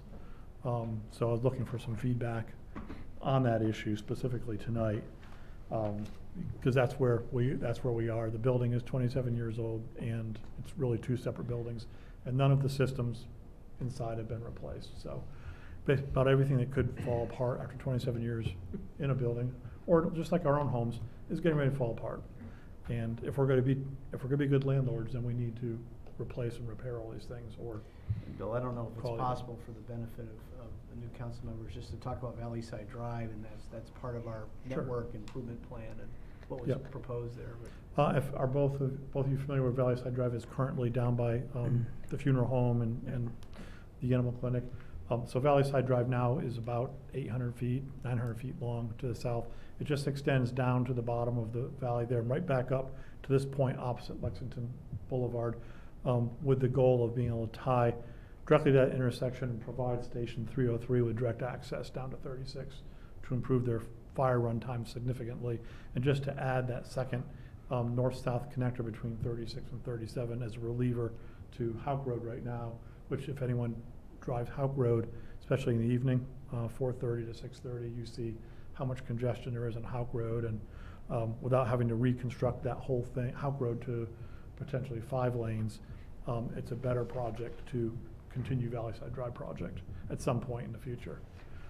We purchased this property back in 2005 specifically for this extension project that it's been on the books for an awful long time. To be fair, I would call it a controversial proposal. The In road. the sense that, The road. right, in the sense that I've heard from a lot of constituents that are concerned about the natural area.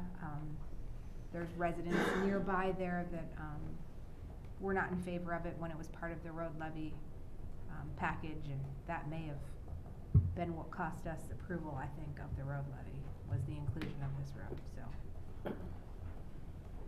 Well, to your immediate question, my thought is, rather than put $30,000 in this 27-year-old structure that we eventually plan to tear down anyway, it makes sense to move ahead with plans to demolish it. That's just my thought. How much does it cost to demolish it? Yes, I was gonna ask that. Jerry Warner estimated about $10,000.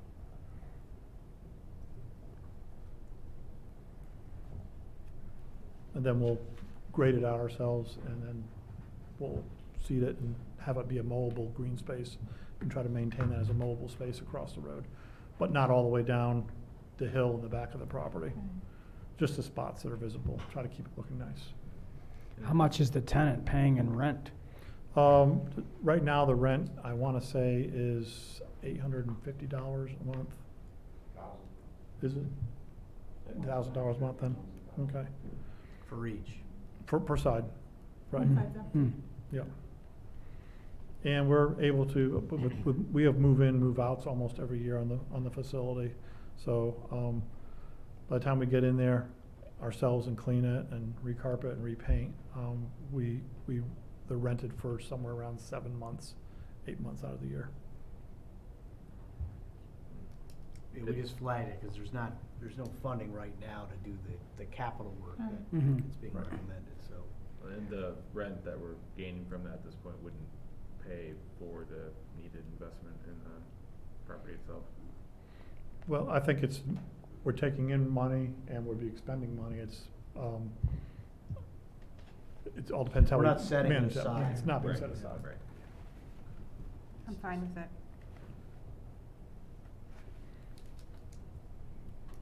Needs to go. We need that road. Bless you. So is it about to do the road too? It is for me.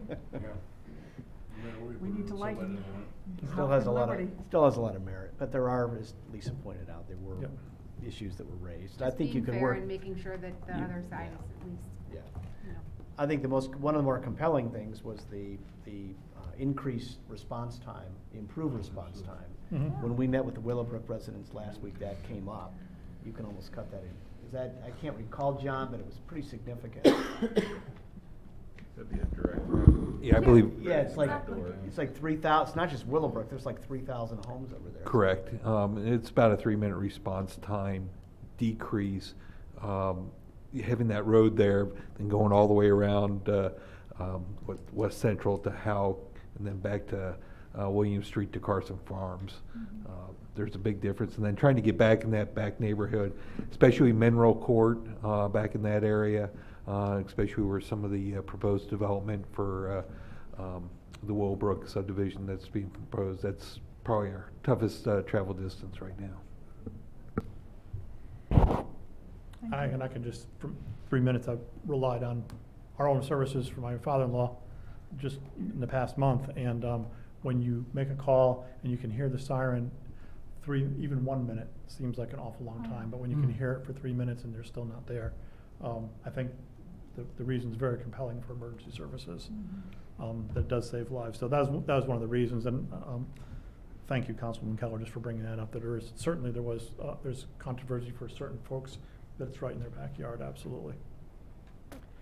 So the next item down is just an increase in our professional services under building maintenance. All of our services like custodial, HVAC, security, elevator, fire protection, windows, pest control, we use contractors for so many of these things, and their costs incrementally increase. So we're having to incrementally increase our professional service budget just to continue to provide the same level of service we do for the facilities that we take care of, which is City Hall, and then the second floor of Cohatch, where our planning department is, our police department, judicial center, and the public works facilities, as well as we take care of issues out at the old impound building. On the bottom is engineering division. There's an increase, and I want to talk more about that in our initiatives, of $95,000 in professional services for right-of-way, and we'll talk in somewhat detail here in just a minute. Okay, new initiatives that are included in the budget. One is introduction of the city's first electric vehicle into our fleet, and someday electric vehicles will be more efficient than gas vehicles, and they'll have a smaller carbon footprint than gas vehicles. They're not there yet, but at some point they will be, and we really feel it's appropriate that we're able to maintain these vehicles and take care of these vehicles. So we are proposing this year one of the vehicle replacements within the Public Works fleet that's really just a pool car used by multiple staff. be an electric vehicle that we can house there, recharge there, learn about the systems there, become more proficient at maintaining or understanding maintenance issues. So we will be entering the electric vehicle market and beginning to understand those vehicles better. Contracting out crack sealing, this is under the streets operation. One of the ways we're trying to improve our level of service in streets is create more hours. And one of the ways we can create more hours is taking our one full-time and our entire summer seasonal staff and moving them onto the street crew to take care of patching work and allow a contractor to come in and just do the crack seal work. And I think many of you may have seen our crack seal crew out in the summertime work and invest. Well, we've tracked our ability to do crack seal and what our costs are to do that. And we're at the same cost, including our labor materials, that we can just contract that work out for under state bid. So it makes a lot more sense to increase our manpower by shifting this crew into the area we need most, which is pavement patching and repairs, and let a contractor come in on state bid and just do the contract work. So in a sense, we've increased some of our capacity just by changing how we operate. So that's a different initiative we have there. And then obviously expanding our local resurfacing is hugely significant to the community. The $650,000 will go a long way. We've already divided up, we've already come up with a 5-year plan and moving in different neighborhoods throughout the city over the next 5 years. I've already spoken about that, and be able to spend that money. It gets us, that gets us about halfway to where we really need to be. But that's a big change from doing very little to now being halfway there is a really good step in the right direction. And we really want to stay committed to the community to make sure that money gets into our local streets, because I think that's one of the commitments we made, is if we get funding, we'll take care of local streets. So as an initiative, not only are we going to put that money in there, we're going to work really hard to try to get that part of the program bid earlier in the year, so we can be under construction earlier in the year. So hopefully our local streets are completed before school starts. Another new initiative, I talked about the right-of-way. This area is really below the service level we should be at. In 2012, our right-of-way inspector left the city for another job, and we opted not to refill that position. We tried to manage some of those duties in-house, but the other increasing needs of land development and capital project did not provide the time we hoped there would be to take over those duties. So what's happened is we've become less productive, less efficient in that area. First and foremost, when permits come in, we do more of a superficial review of it, not the deep and dirty review that we should be of every little detail of it. And because of that, we may miss things like they intended to close this road and we didn't see that on there, or they didn't tell us in time. We were hurrying up to get the thing approved, that we didn't get all the questions answered. So the permit review side up front needs more time, but especially in the field, our level of field coverage has dropped way down. And this is the primary folks that this impacts are like the gas company, phone company, Frontier, WOW, anyone who works in our right of way, above ground or below ground. We should be out there managing and monitoring what they're doing to make sure they're putting the right of way back, not impacting our utilities. And we haven't been able to provide that service. So what we're proposing is a model that works, that we changed for our land development side, and that's to increase our inspection, but also to hour for hour charge that inspection right back to whoever that uses it. So if you're a contractor and you create a mess out there and a lot of hours, you're going to pay for that. If you're a very efficient contractor, you're going to pay very little. But it's the same model we've implemented in the land development side through our subdivisions and commercial. Has been very successful. We've worked with the BIA on that initiative, and we've contacted them again. Don't have complaints on it. What this will allow us to do is bring on a contract inspector to help us through the permitting process and the field process, and then be able to invoice that time right back out to whoever those applicants, permits, and contractors are. So we're estimating about 90% recoupment of whatever that cost will be. And it's a model that's worked very well. In my counterpart in Westerville has done this now for a few years and very, very successfully. And they use a lot of the same companies for inspection that we use. So we're pretty confident this will work fairly immediately and with a pretty high level of success. So it'll really fill a big hole that we have in our operation for little cost. There will be a follow-up legislation, I should say, regarding this initiative in January, we'll have to change some language in our right-of-way ordinances and how we deal with right-of-way, and also our fee schedule. We'll have some revision to it to allow us to recoup the construction inspection costs in the field for right-of-way work. Last initiative we have here are, the first one is really pretty exciting. John's really excited about it, and that's, we're moving forward with, it's got this acronym, CTSSS, Central Traffic Signal Software System. But if you look to the picture on the right, you see these kind of things all the time. It's kind of a central area where everything traffic is happening in one room. That's the model that communities and governments and counties are moving towards. We won't have anything that fantastic as in that picture, but we're moving towards that. So a couple important things here. One, our signal system, we're moving towards what's called a Centrax software, which is a traffic adaptive, traffic responsive system that allows the system to make changes to signal timing on its own, based on needs. So for example, when 71 South closes on a OSU football game Saturday, and suddenly you got another 20,000 cars to put through Delaware, happened twice this fall. The system can adapt to that traffic. We don't have to tell it, we don't have to call people in. It will start adapting to these heavy traffic loads and make changes to signalization. So that's a really important part. That's just as processing speed and communication speed increases, what these signals can do is far more complex. So that's an important part of it.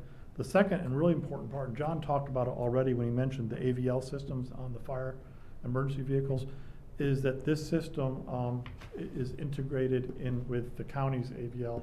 And so as John is responding on South Sandusky and the AVL is identifying where that vehicle is, the system's also talking to our Centrax system and changing the signal timing, or actually providing a green path as he goes down, and not just within the city, but within the county also.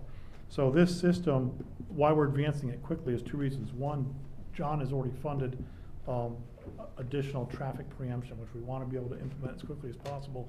Also, the county's approached us, and they really need a partner agency on the central control. They don't have the number of signals we do, so we'll be the host parent on this. We'll own the software, we'll sit with us with the county, we'll also have their signal systems included. Now they'll have autonomy to make their changes and monitor their signal, but we're combining our resources and our funding resources, so they help actually offset some of the cost as we initialize this, and they get to be a partner in this as well. There will be actually resolution on the upcoming meeting next Monday, allowing a city manager to enter into the agreement with the county on this.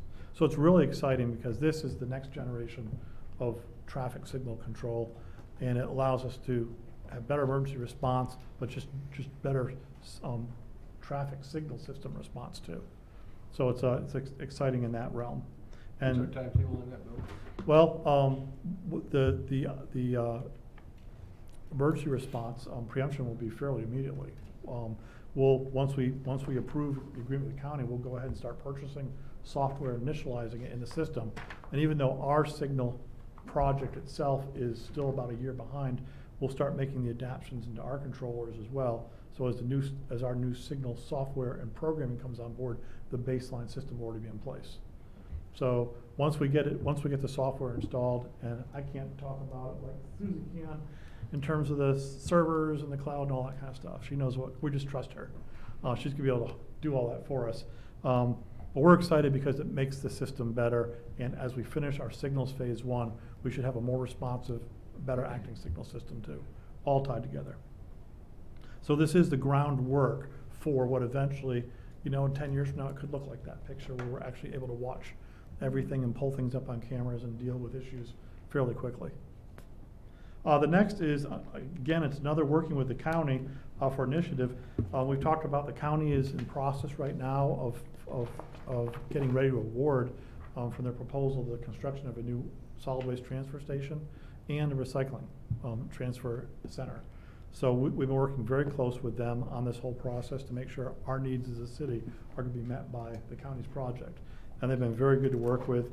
Our primary goal is to continue our high quality service to our citizens during this transition, and to make sure we have cost control built into whatever is going to happen. And both of those are working fairly well right now. But this will be a new facility constructed out where the old facility is, run by a private operator, constructed by a private operator, and then potentially maintained by that operator or remaintained by the county. There's a lot of options within their agreement. But we're part of it, and there will be legislation also that comes probably first of the year regarding a partnership with the county on this thing as well. So those are some really exciting things we have coming in this year that will really help us try to maintain some cost control within our refuse operation. Will, can I ask a question? You sure can. So that does not have to do with, we're talking refuse, we're not talking about the city's contract with Renergy? No. That's Correct. completely separate? That will be Yep. discussed Thursday. Okay. Regarding. This is our curbside Yeah. collection program. Recycling and all that? Yep. Yeah. Okay, just checking. Good But question. do you know where they're building this? Any ideas? It's gonna be at the same site as Okay. the current, and then the one option is to build right up front with a nice new looking center that looks good. Another one is to actually go down over the creek and back up the backside of the hill, and back where the county salt barn is, Okay. and build a facility back there. Final choice will be up to the county. We've seen both of them have benefits. They are looking at trying to add a community-wide recycling drop-off area, also working with DKMM. So folks who have something else and don't want to wait till recycling day can go and drop things off. We're also working on an area to have annual hazardous waste drop-offs right here, electronic waste drop-offs right here within the city at this location as well, as opposed to having to drive to Morrow County once every 2 years with your old lung chemicals. So it's a really good project, it's a really good initiative, and the partnership's been really positive with the county. So just wanted to remind you, we have these, in case there's questions, we're still working on this airport business plan. Has been some delays with our consultant in getting it done. We are putting together a revised version, draft version of this report. It should have some pretty good information in it. And then also, we're continuing on the articulating arm. Has anyone got to see the articulating arm vehicle working out there? We've had some modifications, working to make it work for both of our different refuse can. But working very well. The operators love it right now. They're very good at it, actually. Obviously, less injury because you're not stepping out of the vehicle. And they're just as good or better than hauling that trash can themselves to the side of the truck. So it's been good so far, and we intend to purchase our second one and continue to see move that direction of semi-automation. So we're gonna have competition to see who can do it better? Well, The little remote controls? what we just don't want to do is be I like know. knocking over bowling pins by just hitting the cans, and it just makes more work for the operators. But it is different. It is again, it's to help cope with especially the repetitive motion injuries with everyone's overloaded their toter from time to time. Okay, and when the operator goes up there and grabs a toter with 130 pounds of whatever it's in there, it's hard on their shoulders. This kind of weather, when you step out on wet conditions, slippery leaves in the road or ice, that's where we have ankle injuries, knee injuries. So it's really a good move, and we're glad that the efficiency is as high or higher than just the fully manual process. So it's been successful so far. Are you having any trouble with people sitting cans too close together or recycling the side? Are they gonna have to They've give been up one of minimal. those? They've been minimal, and we can leave a note if they repeat doing that. For the most part, after we sent the letter out, I saw a lot of space, and people kind of watch it, and then they make their own adjustments. Okay. But as long as we can get that grapple around the can, we can service the can. Okay, thank you. And that's the last of initiatives, and I can answer any questions in any one of the 7 divisions we have down there. I read a thread the other day on social media that someone started the thread saying that they wanted to thank their refuse workers for bringing trash cans back up, especially on windy days, to some of their elderly clients. And then a whole bunch of people started commenting, I see them do it here. I don't know if anyone noticed that, but it was just such a great thing for our residents to call out the actions of members of your department. So thank you, and I'll pass that on. appreciate their work very much. Certainly pass that on. They're probably one of the hardest working groups of individuals we have on a daily basis in all weather. Absolutely. If there's nothing else, thank you. Thank you very much. Okay, item 7, we have discussion. What do you want to talk about now, Tom? Well, we had a pretty good set of presentations. There's some follow-up information we can get back to you on. I think the cost of the demolition of the house, we wanna get that to you. And, I thought you said about 10,000. yeah, I think we'll wanna make sure that's in the order, that's the right order of magnitude versus 15 or That something sounds a less. little low to me. Right, because we'll have to add, that's not currently an appropriate, it's not in the budget. Right. So there'd have to be an adjustment made to that, so. How much is the one position that, wasn't given for street maintenance? Total cost, Alicia, would be, give us 30 seconds here, or a minute. It's Or probably we could fringe- come back and, Yeah, we can get it to you, it's not that. before I say, I think it's really important, I sort of wanna know about What, how much. what the cost is? Just because as I was out talking to people, one of the things that I heard the most was, look at this street, and getting out in my ward and actually walking some of the streets, I was surprised by the condition of some of the older areas, and I got a specific complaint about the older section of cobblestone near PPG, the Sunnyview Park.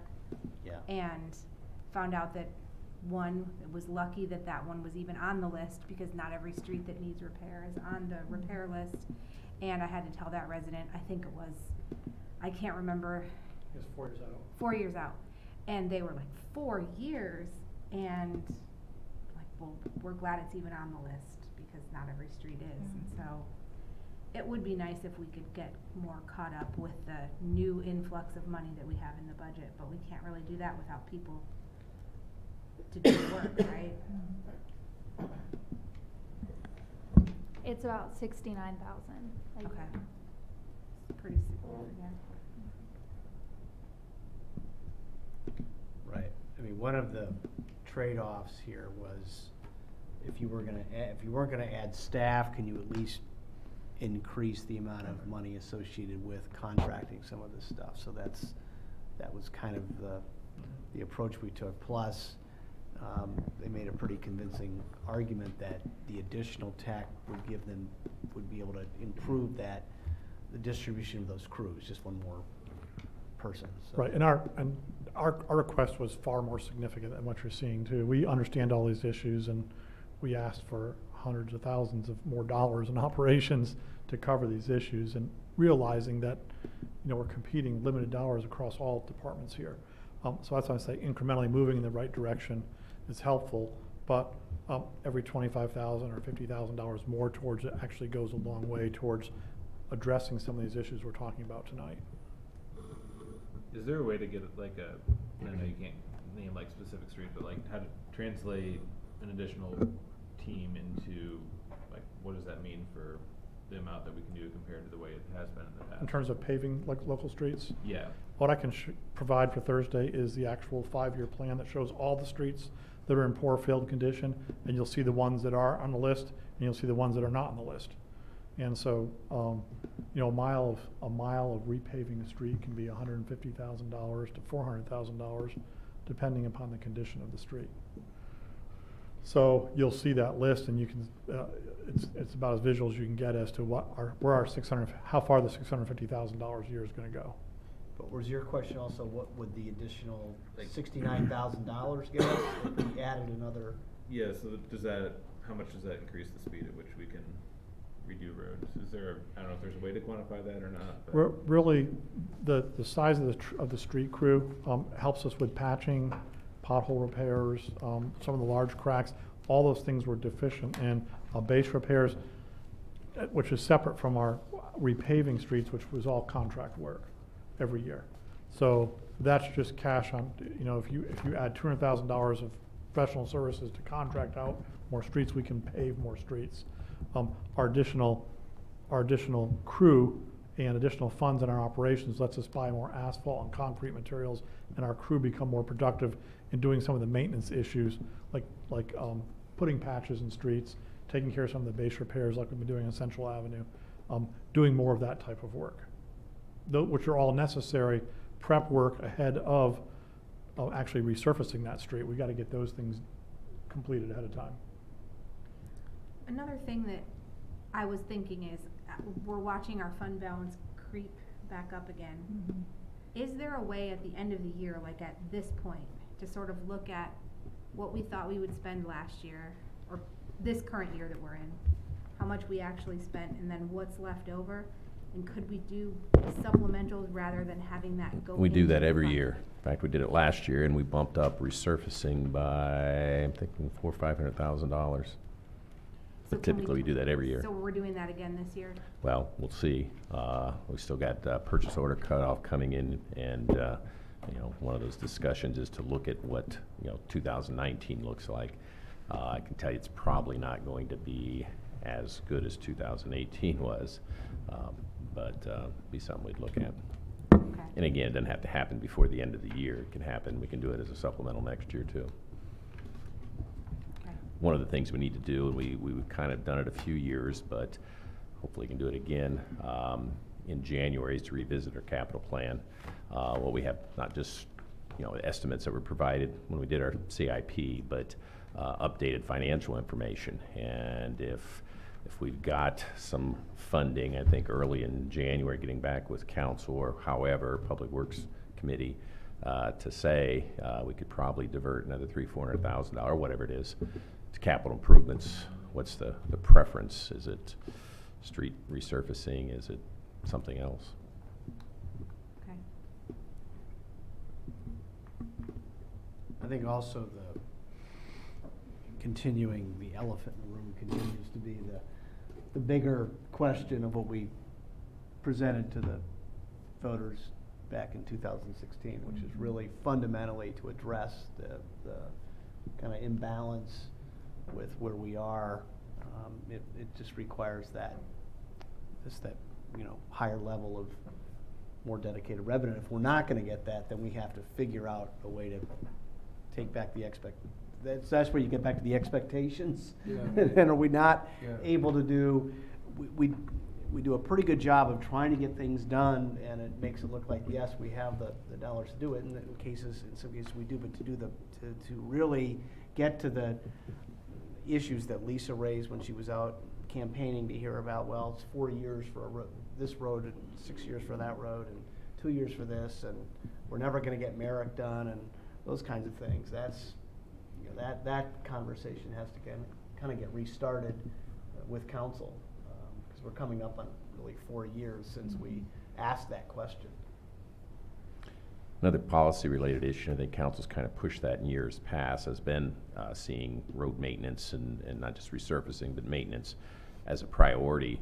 And I've looked at numbers at various times, but if you look at the increases in road maintenance allocations over the last 3 or 4 or 5 years relative to others, clearly well above that. Thinking it was maybe not quite 20%.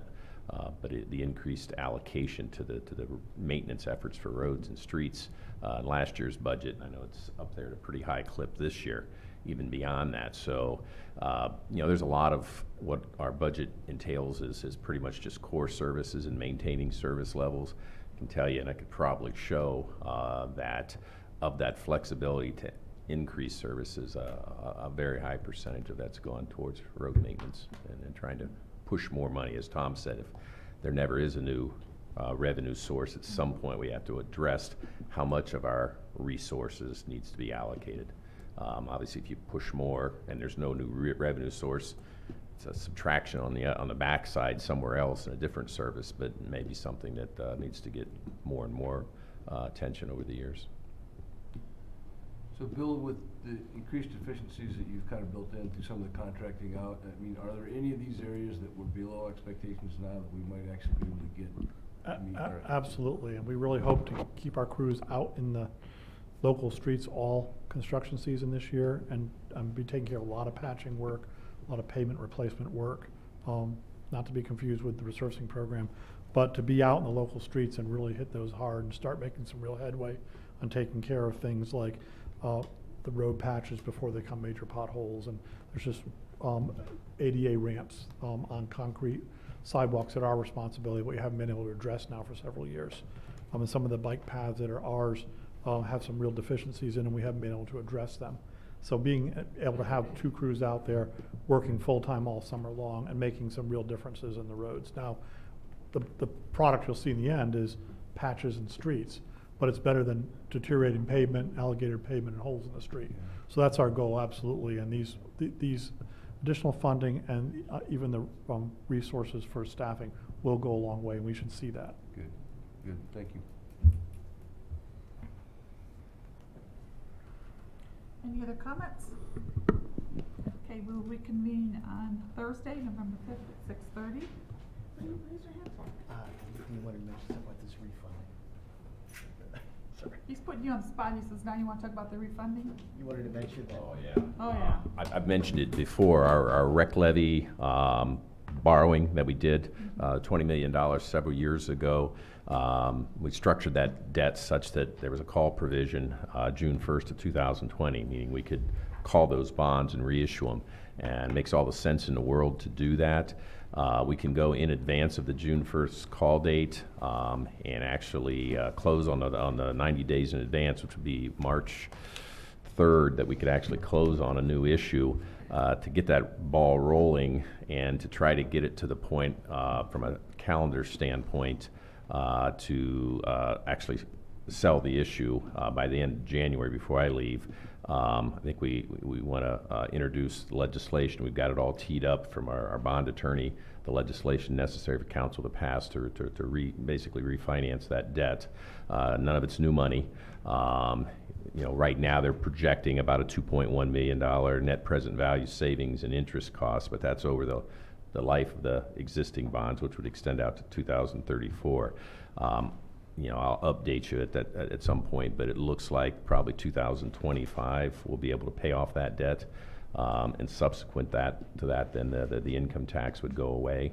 So this helps move that date up because we'll be paying a lot less in interest. So to stay on a timeline, obviously with my retirement, I talked to Tom quite a bit about it. You wouldn't have to do it. I mean, there's obviously interest rate risk if rates go back up. But I think it's the right time to go ahead and do that. We were able to do that with a sewer bond issue in April this year and save substantial interest in doing that. So anyways, you'll have a first reading at the next council meeting and talk a little bit more about it then. Ted, did you happen to get the cap removed from President Hayes? The knit cap? Yeah. Okay. It wasn't the Browns, it was Pacers. Yeah, it was Pacer hat, okay. Just checking. I'm sure that's the first of many. It'll be a cowboy hat during Brown And with that, I'll look for motion to adjourn. So moved. We're adjourned at 8:38. Starting about 8:30.